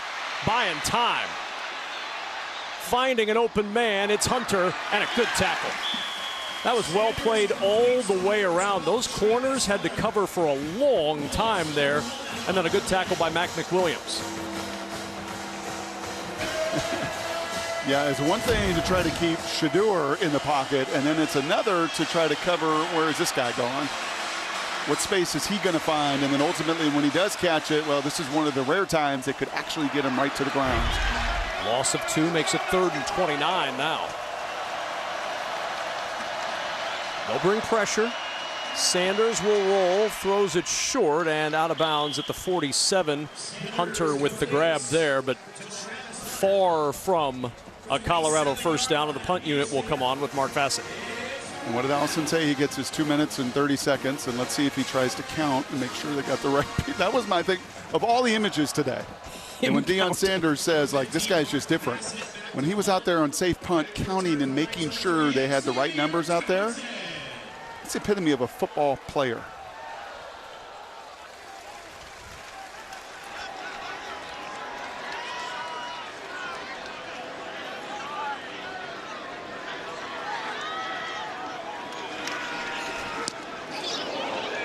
Angling this one towards the sideline. Fair catch called and made inside the 10. And a timeout here in Orlando. The Buffaloes seeing the bright lights in Orlando. And Colorado up 34-14. Welcome back to Fox College Football, sponsored by Geico. Get more with Geico. Alongside Brock Heward with Allison Williams, I'm Kevin Kugler back in Orlando. Time for our Aflac trivia question. Get help with expenses that health insurance doesn't cover. In the last 30 years, what's the most number of losses by a Heisman Trophy winner's respective team? I don't know the answer to that one, actually. Then don't give it away yet. Let others play along at home. Off the play fake and a strike to Whittemore. Whittemore on the run, out to the 35, still on his feet, he twisted away. They're not ruling this down yet, and he's into Colorado territory, inside the 40, and at the 38-yard line, a gain of 56. Well, you put together the recipe for a comeback. It starts with explosive plays. He rolls over the hip.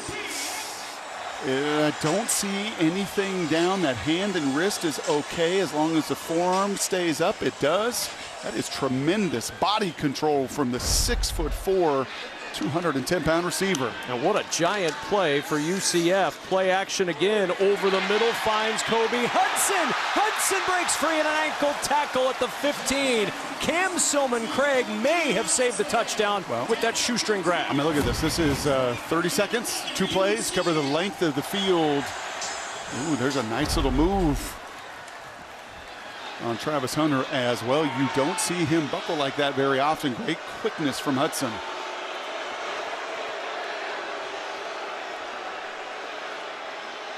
Well, the head linesman with a play stoppage. Travis Hunter was over talking with his head coach. Play stops for a moment. Now we're ready.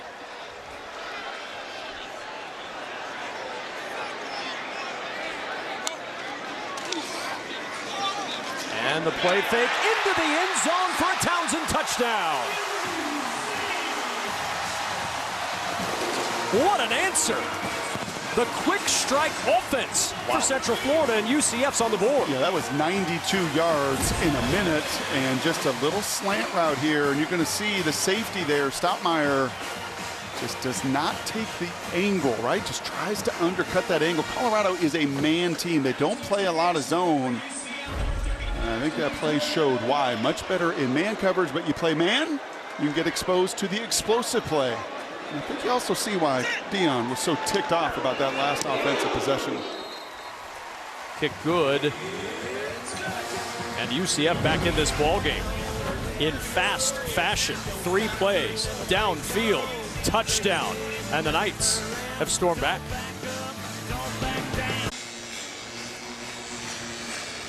Colorado's lead down to 13 after a 1-minute, 20-second, 92-yard drive from UCF to get the Knights back into this ball game. And about to get back into the ball game, Travis Hunter, but the crowd re-energized by that touchdown drive.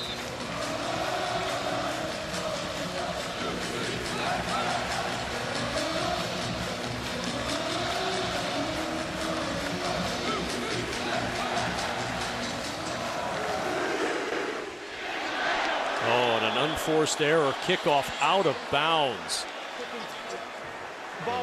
UCF with a big mistake. Colton Boomer booms it out. Time now for the answer to our Aflac trivia question. The question: in the last 30 years, the most number of losses by a Heisman Trophy winner's respective team. The answer is 3 losses. 5 different times. Ricky Williams, Tim Tebow, RG3, Lamar Jackson, Jaden Daniels, most recent winner, all won it with teams with 3 losses. We bring this up because the question inevitably comes: how good does the record have to be for Travis Hunter to win the Heisman? Right about there. On first down, it's Miller. And Miller out across the 35 to the 37. So what do you think? No, I think that's fair. I mean, is 3, if they're more than 3 losses, but he's far and away the best player in college football. So he's the guy in the engine behind this, and they go from 1-11 to 4-8 to 8-4, 9-3? Yeah. Come on. I mean, honestly, I just, no one is doing what he is doing in all phases. And none of those guys I mentioned were two-way players. Breaking a tackle, Isaiah Augustov. First time we've called his name today, and Augustov with those fresh legs to the UCF 43-yard line. Jackson and Bullard combined for the stop. Wow, and once again, Hank Zielinskis right in the middle of this, who Coach Prime said has got to do a better job. You can't do it much better than that. I mean, and then you got to break a tackle. That's what Pat Shermer said too, right? Like, ultimately, hey man, when you get to that second or third level, then it's incumbent upon you. You got to be a difference maker. A 21-yard rush, the longest of the day. And a first down and 10 from the UCF 42. It's Augustov again, slips through an opening, breaks a tackle. Similar play, similar result for Augustov. Broke that initial contact and gets 19. Wow. This running back room isn't just 1, it isn't just 2. It's amazing what a little competition will do there, right? Well, the freshman scored some touchdowns. Hayden's done some nice things. And now Augustov says, I get my chance to eat, I'm going to deliver. Over 100 yards rushing today for a team that averages just under 69 a game this season.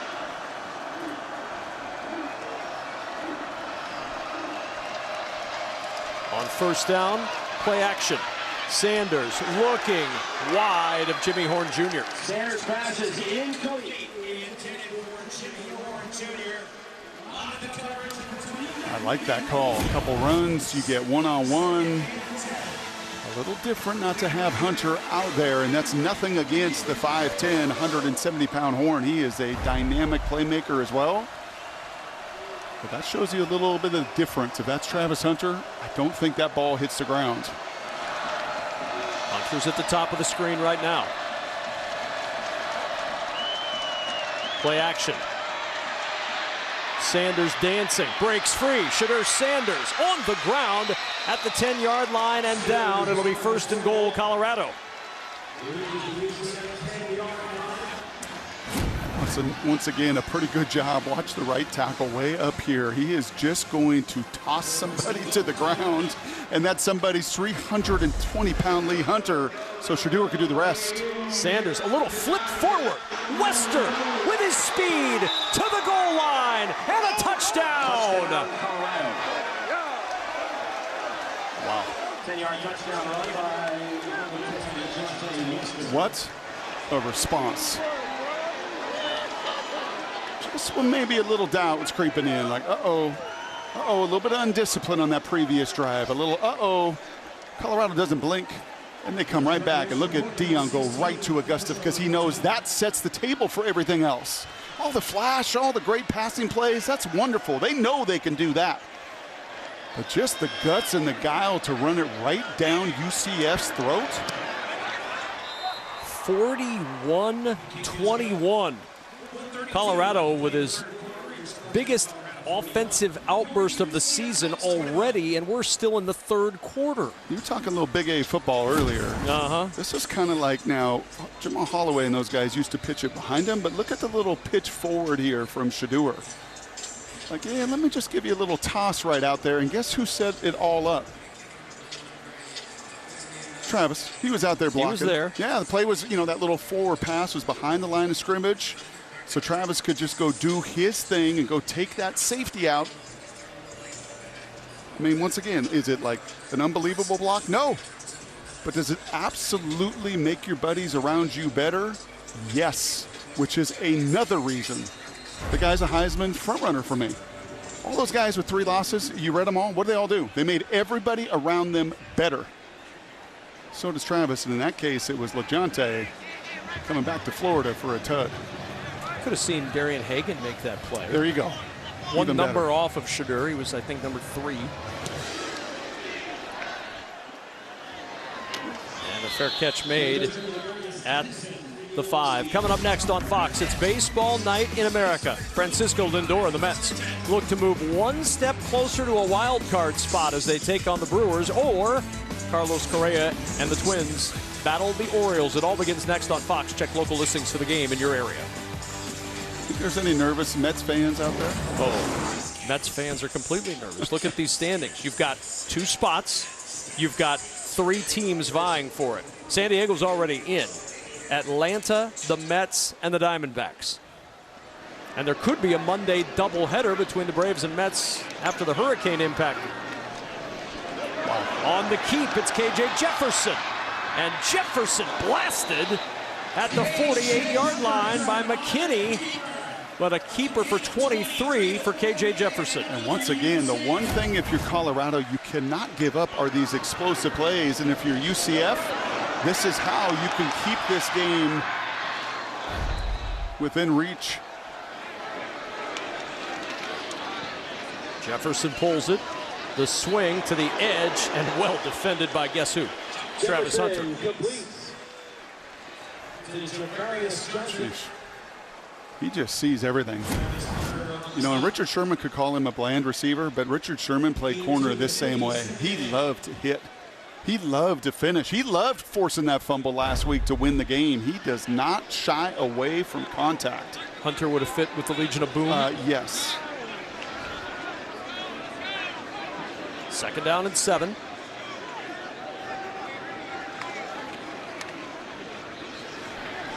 Harvey. And Harvey stayed up and able to get the 1st down. He bent backwards, but the ball coming out at the end of the play, and it's Colorado ball. DJ McKinney ends up with the football after Harvey's 2nd effort got him to the yards to gain for the 1st down. It's going to be really close at the end of the play. Is he down? Nope. Ball's out. And that is Shane Cokes, the big defensive tackle, the 6th-year former Ivy Leaguer. Punching it out for the 3rd takeaway from Colorado.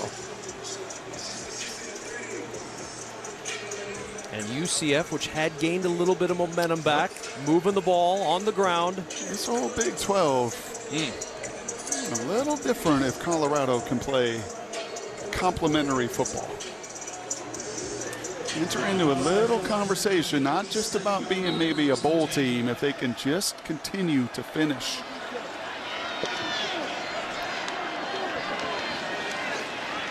Well, they have not played quarters 1, 2, and 3 like this season. Nope. That play will take us to quarter 4. And look at the sweat on those offensive linemen. Like they have expended some juice and got to do it for 15 more minutes. Deion Sanders says, come on over, get a breather. Up 41-21 on the road. Colorado and UCF on Fox.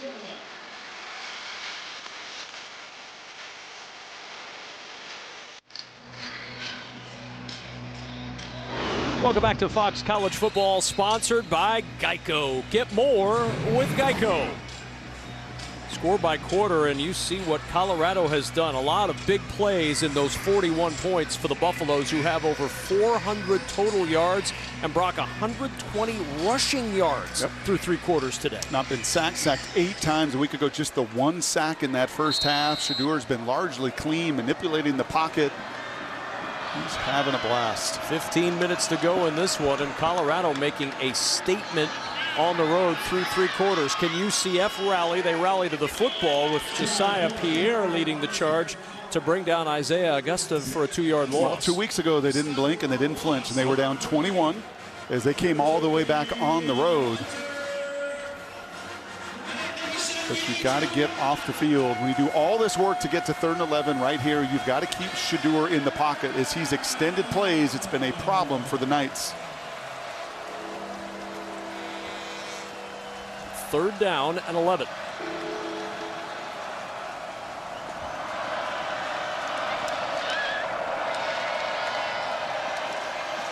Sanders in trouble, and down he goes.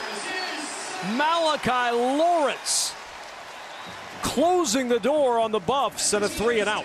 Yeah, Ted Roof said finally, like, enough's enough. I'm not going to let him sit back. So a blitz from here, and then a really good rush from Lawrence. Had a bunch of sacks a season ago, 7.5. That is the first on the season. As he gets by Houston, and Shedeur for one of the first times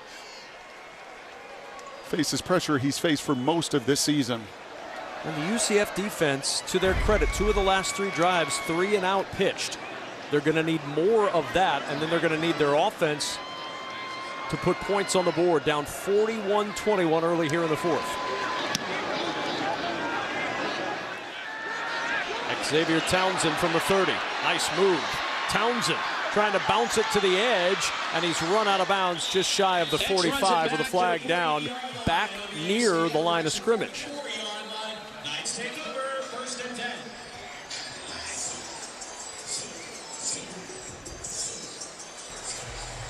Holding, number 39, kicking team.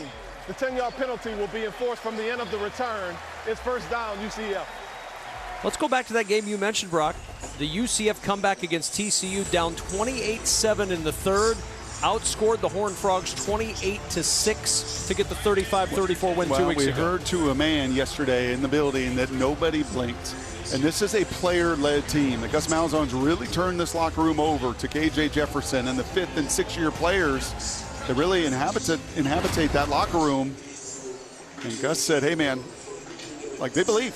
Like, they are not going to get stressed. They are not going to quit, but it means, like, playing fast and getting those explosive plays like they had on that last two drives ago. 91 yards in 120 seconds. Got to replicate that. You mentioned it earlier, though, the number's 250 for the rushing attack for Gus Malzahn. Yeah. They're a long way away from that. 125 on the ground today.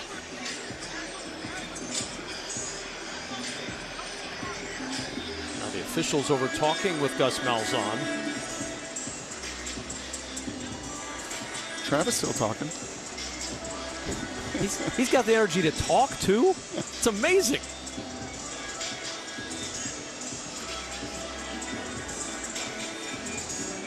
So there was the penalty on the punt, and they've assessed it at the end of the punt, and now we're having a long conversation with the head coach of UCF. Correction, since the foul occurred during the kick, during the blocking aspect of the kick, the penalty must be enforced at the previous spot.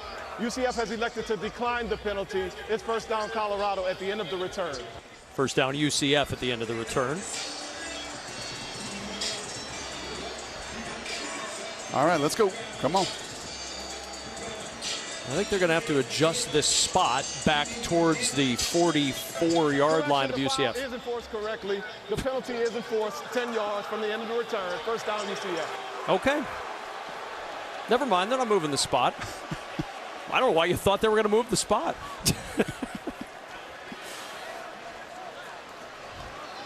A lot of conversation to find out exactly where we're supposed to be here at the 46-yard line.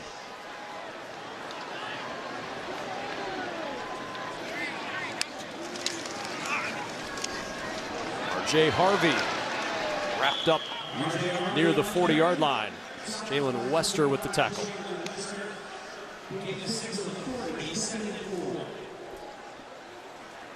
Pace important, time certainly a factor. 13 minutes to go, down 20.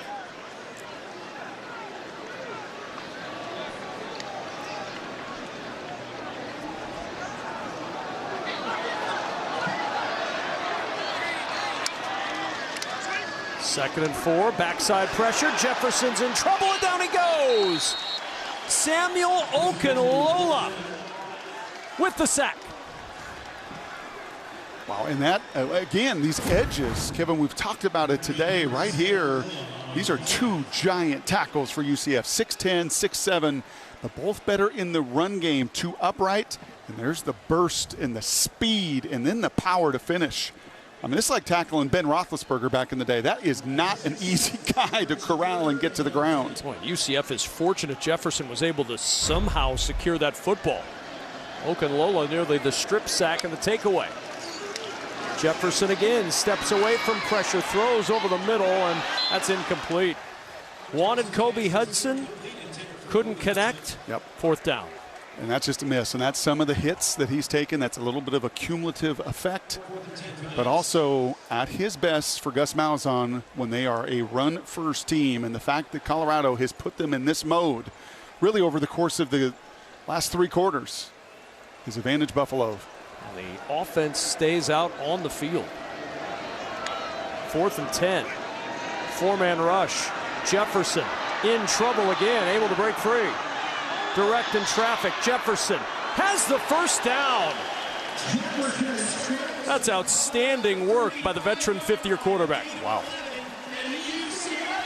Yeah, that's like desperation. You know, you get in this mode and you feel that pocket collapsing around you. And right here, points at the receiver. Just go, give me some space so I can outrun that D-line and take a little kiss from Travis Hunter as well. From the 35 on first down. Jefferson hit as he throws down the sideline, incomplete. Cam Silman-Craig came over, got a hand on that ball, and it's 2nd and 10. Yeah, he is. He's a little firecracker on the back end, but look at the rush. And can I point out, just like the pants, the amount of sweat? Honestly, like these guys are playing so hard, and that timing perfect from Silman-Craig. The equipment crew's going to have a hard time cleaning this up. Just a nightmare. 2nd and 10. Jefferson design run. Little hop step, slips through, and is down, close to another first down. Nakai Hill-Green with the tackle, but it is 10 yards on the ground and a first. What did he say to us yesterday? Can you hit me for 4 quarters? Colorado is, but it's taken a whole lot of different defenders to do so. A little hesitation, then the burst from R.J. Harvey. In just a few moments, some of you will be taken to our Baseball Night in America coverage. For those of you leaving us, you can continue watching our game on Fox Business Network. All Fox games are also available on the Fox Sports app. 2nd down and 4, and able to get him down was B.J. Green, the first to make a play. And again, we keep talking about it, but these defensive ends for Colorado make play after play after play today. Yeah, just so good, and he gets underneath once again that left tackle kite. He's on the ground, and he is fighting, and he is clawing, and he is scratching, and he's playing the kind of effort that Robert Livingston, that young defensive coordinator, loves. 8 tackles for loss today. Jefferson upended at the 20-yard line. No gain on the play, and it brings up 4th down. That is a heck of a play by Hill-Green right through R.J. Harvey. R.J. is the lead blocker right there with K.J. coming behind him, and he has to dispose of the tailback and then go right to the legs to kill the motor of that 250-pound quarterback. 4th and 5. And timeout, Colorado. Colorado takes their first charge, timeout of the 9:48 to go in the 4th. Critical 4th and 5 for UCF. Fox College Football is sponsored by Pacific Life, creating financial security for nearly 160 years.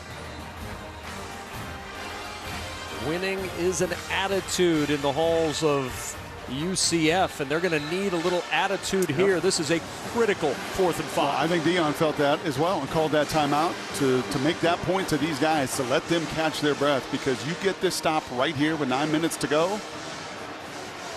It's not over. It is never over in college football, but you give yourself a tremendous chance to go on the road and win. Especially the way you've run the ball today, and maybe a chance to shrink the game if you're Colorado. First things first, though, UCF has designs on a 1st down and more. And movement up front by B.J. Green. The hard count from K.J. Jefferson may have just earned a first.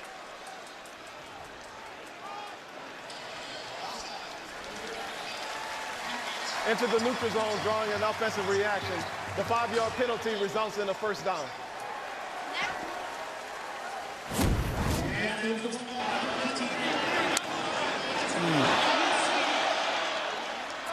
That is such a killer, and BJ knew it. He has played such a good game, but a savvy play from the 6-year quarterback. And the second offsides of the day. This one gives a 1st down to UCF.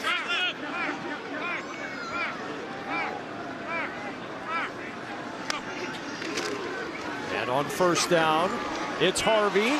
Harvey into the secondary and down inside the 5. 1st and goal at the 2, a 12-yard pickup for R.J. Harvey. Yeah, and that is Bentley, the linebacker right there, that he finally does Harvey run right through the tackle to get one of those 10-plus yard runs. And there's an injured Buffalo, and it's Chidozie Nwankwo.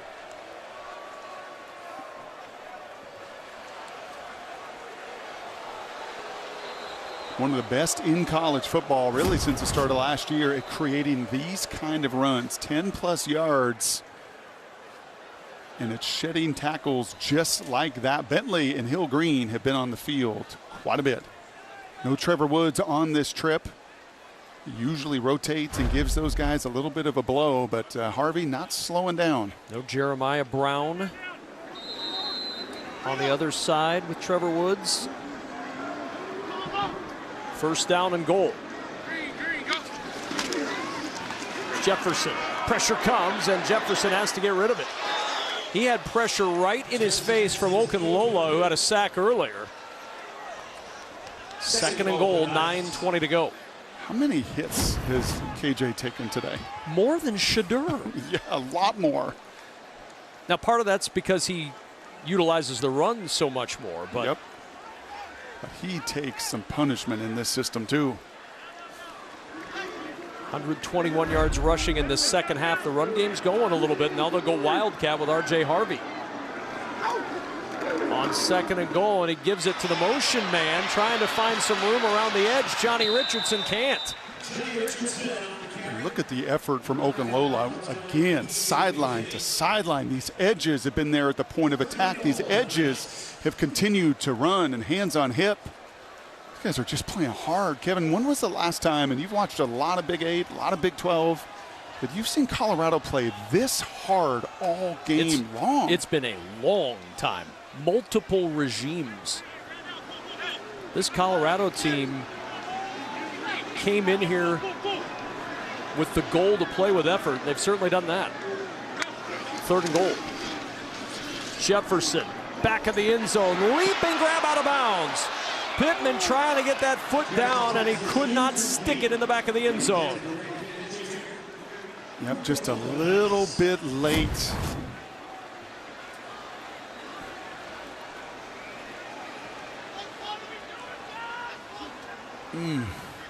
Yeah, that right foot goes out of bounds first. Couldn't just quite keep that one up, and the left foot down. And kind of one of these attitude plays again. 4th and goal.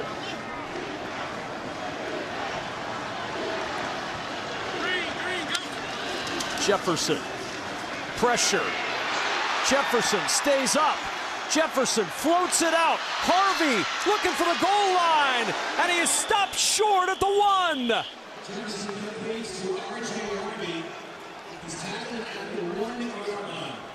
KJ Jefferson nearly pulled a rabbit out of his hat. Instead, it's Travis Hunter with his teammates that save it for Colorado. Who? Hunter Travis, number 12. Plays a little. Got a bright future, I think. I think that's why there's 8 NFL teams here watching this one. Does the ball ever cross? Nope, he is down, and it is inches away. So close, and yet so far. Buffs take over, up 20. Families affected by Hurricane Helene urgently need support. Help the American Red Cross provide meals and shelter to these families. Donate today by going to redcross.org or calling 1-800-RED-CROSS. Watch the governor of Florida, Ron DeSantis' speech today talking about the problems in the Big Bend region. First known Cat 4 to hit there since records began in 1851. Damage estimated in the billions from Hurricane Helene. Let's go back to that last play. You saw Colorado starting at the 9. They ruled him down with his forearm down. I mean, just tremendous effort from the quarterback, who is just, like so many of these guys today, giving it his all, but that elbow and that forearm clearly down at the 9. And you can just see the sweat dripping from his nose as he's looking at that play. Sad fans right now. He didn't expend the energy. Come on, get up. He's tired. It's been a long day. Was it Big Noon kickoff? DJ Khaled? Come on.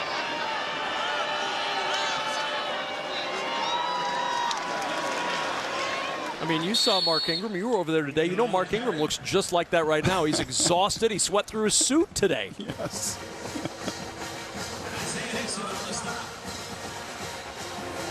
Colorado 7.5 away from just an absolutely dominant and impressive victory. I mean, complete. And KJ be the first to tell you, like, yeah, man, these guys, they come at you and they play hard and they just never, ever, ever relented. 3rd down and 4.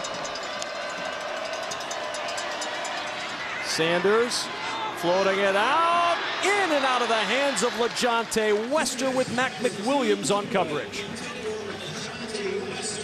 Ooh, that was a nice job by McWilliams. Timing-wise here, I love the concept. 3rd and 5, you get in that bunch. You got man-to-man coverage in the corner route, but you can't play it much better than that. When those DBs see the receiver's hands, right? That's what they're looking for there. The little tell, those hands go and reach out, then you've got to separate the ball from them, and they force, again, another, what is that, 3 out of 4 drives? Yep, 3 out of 4, 3 and out. Pressure up the middle, just got rid of that one. From the 35. First man misses, and out of bounds goes Xavier Townsend after the 45-yard punt. A timeout on the field. But the Colorado Buffaloes, all smiles today, looking for their 4th win of the season and a big road win in Orlando.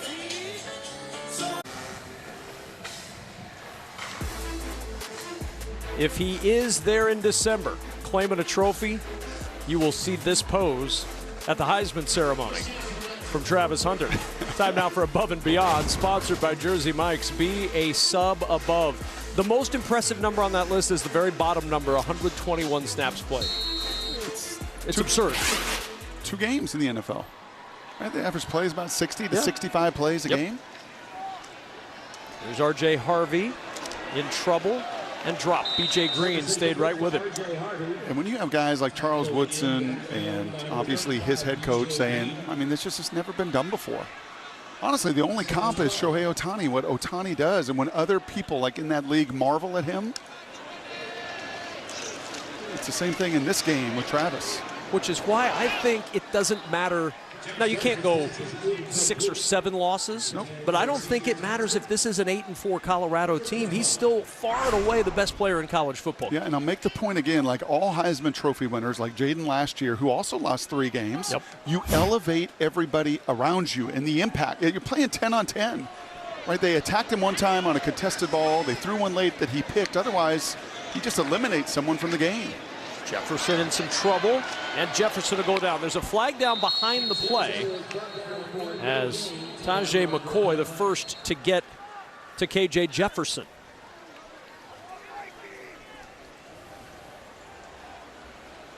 I think that may be against Tajay with hands to the face. We'll see. Holding, number 76, offense, 10-yard penalty. Third down. It's Adrian Medley inside at that left guard spot. Yeah, Tajay got up top, but it's fourth down. there's the hold and the tug of the jersey right there. So the penalty's been declined by Colorado, and it's fourth down. You know, another thing that Dion and Colorado has this year that they've not had in the past, there's B.J. Green, there's Okunlola, there's Tajay McCoy, there's Arden Walker. There is depth. 9, 10, 11 guys on that defensive line that have played significant snaps. 4th and 12. Jefferson over the middle, caught by Harvey. Flag is down. Harvey weaving has the first down for now. We're going to wait and see about the flag as Harvey's down near the 35 of Colorado. That's the faces of the Knights tell the story. Yes. Personal foul, roughing the passer. Number 88, defense, blow to the quarterback's head. 15-yard penalty, automatic first down. Amari McNeil roughing the passer. Oh, interesting. We didn't see a hold on Rubelt as he totally took McCoy to the ground. But this is on the inside. Yeah. I mean, it's not a lot. No. But we saw it earlier the other way. Also wasn't a lot. Mm-hmm. You said it then. You get to the head of the quarterback, they're just going to, yes. Yep. So all the way down to the 21-yard line with the penalty. 5:57 to go in this one.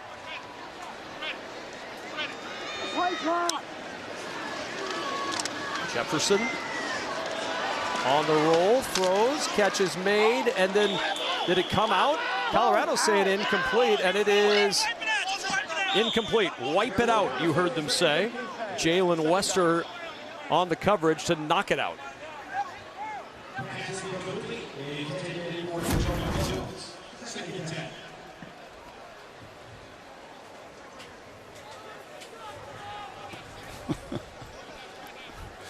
Nice commentary from the peanut gallery. And there you see Wester getting some reps again because Trevor Woods did not make the trip, so more and more of that depth continuing to play. Jefferson over the middle again. Dancing around is Richardson, and he's down to the 15-yard line. UCF down 20. Just never able to get that run game going. Had to get into throw mode to come back, and that's not their game. 3rd and 3. Jefferson on the keep, and he lost the football. It ends up with Silman Craig, and he's off to the races. Cam Silman Craig trying to leg out a touchdown all the way, and the Buffs put it away with a 93-yard fumble return from Cam Silman Craig.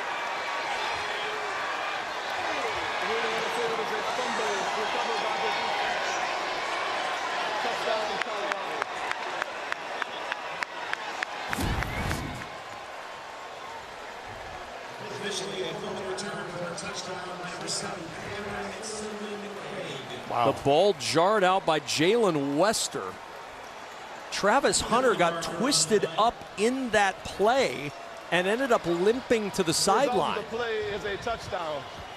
After the play was over, unsportsmanlike conduct, number 7, Colorado, for removing his helmet. The 15-yard penalty will be enforced on the kickoff. There's video proof of the helmet not being on. Cam Silman Craig.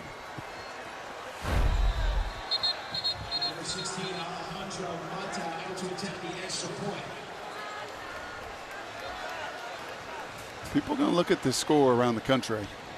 And Dion, I think, is going to say it after the game, too.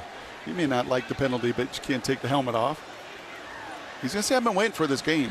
I've been telling you that behind the scenes, we're working, we're practicing, we're doing all this. Yep, and Cam continues to have a whole bunch of fun at the expense of some of the UCF fans. But Coach really felt like this was coming. And today it wasn't just talk. No.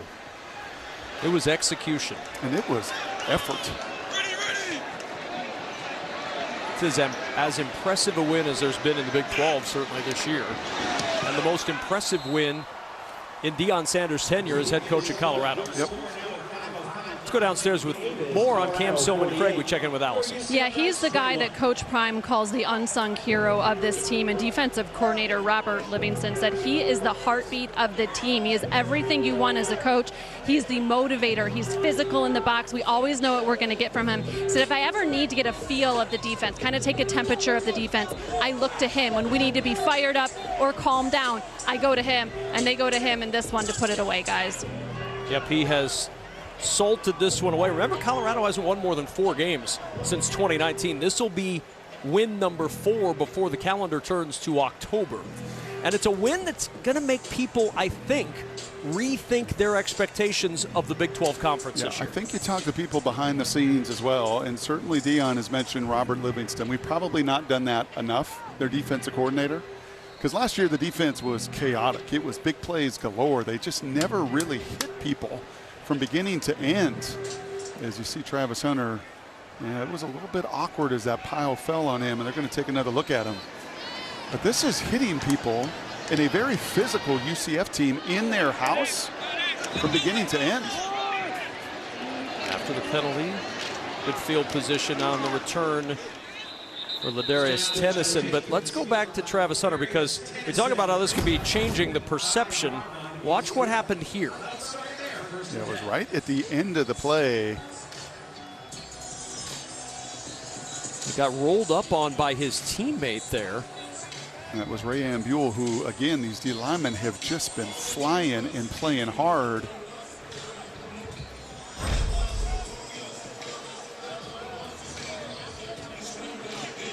An entire state, an entire fan base holding its collective breath right now. Heck, the college football world.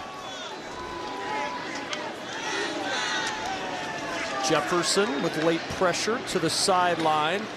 Townsend battling, and he's still inbounds. Clock will run. Under 5 to play in this one.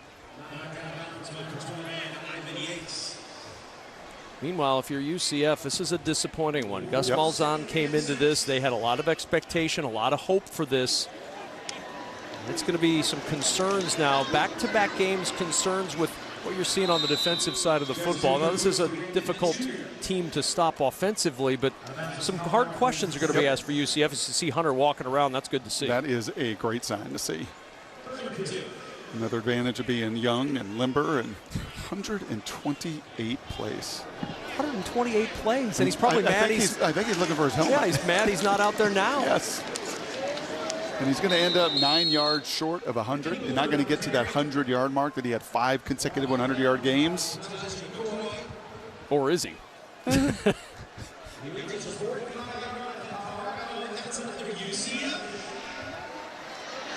First down and 10 at the 45. Jefferson dropped. Boone looked over his shoulder as Wester was closing in, and it's 2nd and 10. You know, you bring up Gus Malzahn and coming off the bye as well, having everybody really raring and ready to go and feeling good. But I bet you, and Gus been around the game a long time, I bet you when he eventually does talk to the press today, he's going to say something really clear. I mean, Colorado out-hit us. They were more physical than us. Like, we are the #1 rush team in America, and we could not move them. We could not split them. We could not ever impose our will, and instead, they imposed their will against us. When the game was competitive, it was Colorado's rushing attack, not UCF's, that was the story. Boone pushing his way a yard short of a first down at the 36. And now remember, Colorado will have a bye next week, so they will get a little healthy. They'll get the chance to recover from this chaotic week, and then they will invite Kansas State up there to a sold-out Boulder. Meanwhile, no rest for UCF. They dip out of conference and they go to Florida next. But first for Colorado, that bye week, and then Kansas State, Arizona, Cincinnati, Texas Tech, and Utah the next 5. Does what you've seen today change how you feel about the Buffs going forward in that schedule? I don't think there's any question about that. I mean, this was the game that they had been searching for. This is the game that they had felt like they had in them. But it's one thing to talk about it and feel it, and then it's another to go out there and actually do it. 2:50 to go in this one. Remember, Shiloh Sanders probably a week or two away from coming back. He broke his forearm against Nebraska. They expect that he'll likely be back in that secondary after the bye. So more reinforcements coming. Pressure coming as Jefferson gets rid of it. And Richardson tripped up short of the first down. And all this is going to do is, you know, every game up there in Boulder is sold out. It has become must-see TV. All the stars want to be a part of it. And all it is going to do is ramp up even more expectation and more conversation. You would think get them ranked by the time K-State comes calling in 2 weeks. We're darn near close to it. And what a difference 3 weeks makes. Remember, Nebraska held them to 10 points. That seems like a lifetime ago and maybe a different team ago as Richardson's nudged out of bounds. A hard hit from Colton Hood, and that'll take us to the 2-minute timeout with 1:57 to play here in Orlando. It's all Colorado. The Buffaloes about to move to 4-1 and 2-0 in conference play.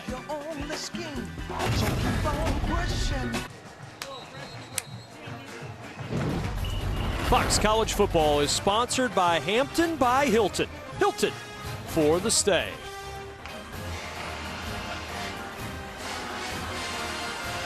You know what? Good on you, Fry Guy. Yeah. Sticking around the whole time. He's here the whole time. A little salty, probably. Record under Deion Sanders, first 4 games, 3-1. Yep. 3-1 this year, but they faded 1-7 last year. This does not have the feel of a team that's going to fade like that. Nope, a whole lot deeper where it matters. A whole lot deeper on their defensive front. 13 tackles for loss today. Unbelievable effort. And movement up front. There was a flinch on the defensive line, but did they come across? Marcellus Marshall moved on the offensive line. And remember, too. False start, number 72, offense. 5-yard penalty, 4th down. Remember, Colorado also doing this without Khalil Benson, the right guard, their veteran right guard, who played pretty well over the last few weeks. So gaining some depth at the line of scrimmage on both sides. 3-4 running backs, 4 wide receivers. You get these edges to play this way. Like a lot of pieces falling into place right now. And movement again. Jacoby Jones blasting out of the starting blocks. Number 16, offense.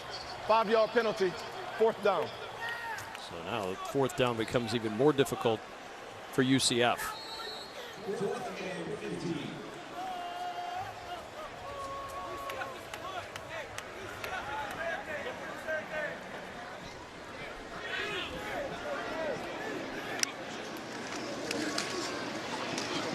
Jefferson, nobody open.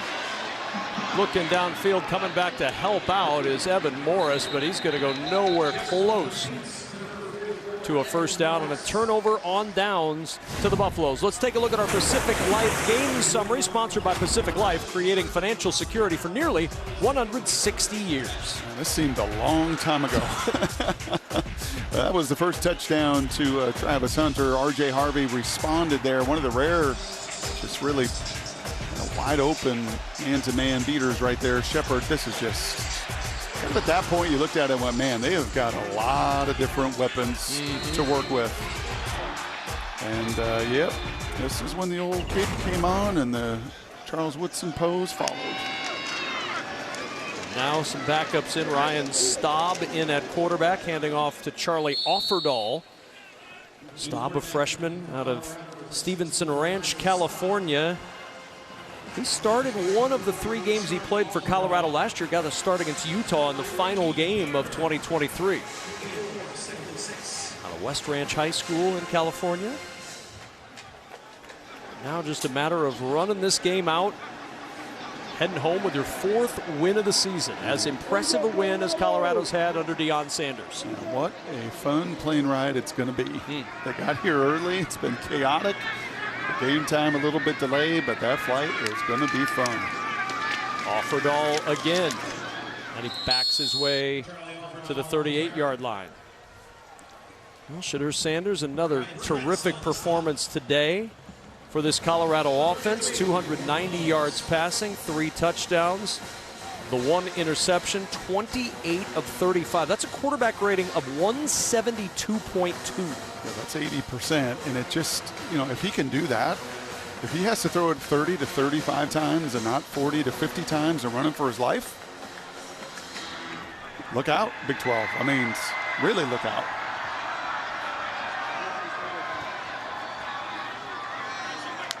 On 3rd and 3, Offerdahl again, and Offerdahl with a first down to the 42-yard line, and that will do it. Brock Huard, Allison Williams, thanks for letting me hang with you guys for the afternoon. I know you and Allison will be delighted to welcome our man Jason Benetti back once he gets the champagne out of his hair from Detroit. That was a pretty darn complete effort, and I think you see it right there. Both those men respect one another. I think Gus Malzahn thought that they could physically get after these guys, and lots of smiles, but more than just smiles, lots to build on for the weeks ahead for these Buffaloes. Tremendous performance today for Colorado in a 48-21 win on the road in conference play at UCF. Allison's down on the field with the head coach of the Buffaloes. Coach Prime, what a performance by your team. How did you guys come in here and secure such a dominant win? We worked our butts off this week. We had a few distractions because of the storm, so we had to get here early. So that gave us really intent focus because it was just with the team, no family members, no nothing, and we just locked in and focused. We had tremendous walkthroughs and tremendous practices. From your perspective, what looked different offensively tonight? We protected, and we were able to run the ball.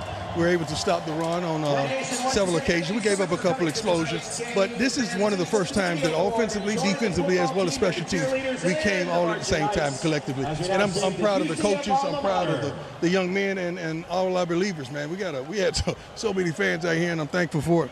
You said all week you only get out what you put in. How would you describe the effort you saw? Oh my God, they worked their butts off this week, and you see the results of it. So now it's easier to teach that. It's easier to educate. It's easier to inform. I am so proud of these young men. You have no idea. I mean, I'm lost for words. I really am. And I have to ask you before you go about Travis Hunter and his Heisman pose there. How'd you feel about his performance? We're really upset because they just told me he needed like 10 more yards to consistently have his 100-yard streak, and we were going to try to get it to him, but we didn't want to be outlandish or do anything crazy to provoke ignorance. But Travis is okay with it. He's not playing for that. He's just playing and want to be one of the best players in college football, and I think he is. I think we'd have to agree. Thanks, Deion. Thank you. God bless you all. Go Buffalo. Coach Deion Sanders and this Colorado Buffalo squad, 48-21 winners today over UCF. For Brock Huard, Allison Williams, and our entire crew, I'm Kevin Kugler saying so long. Coming up next on Fox, stay tuned for Baseball Night in America. Thanks for joining us, and so long from Orlando.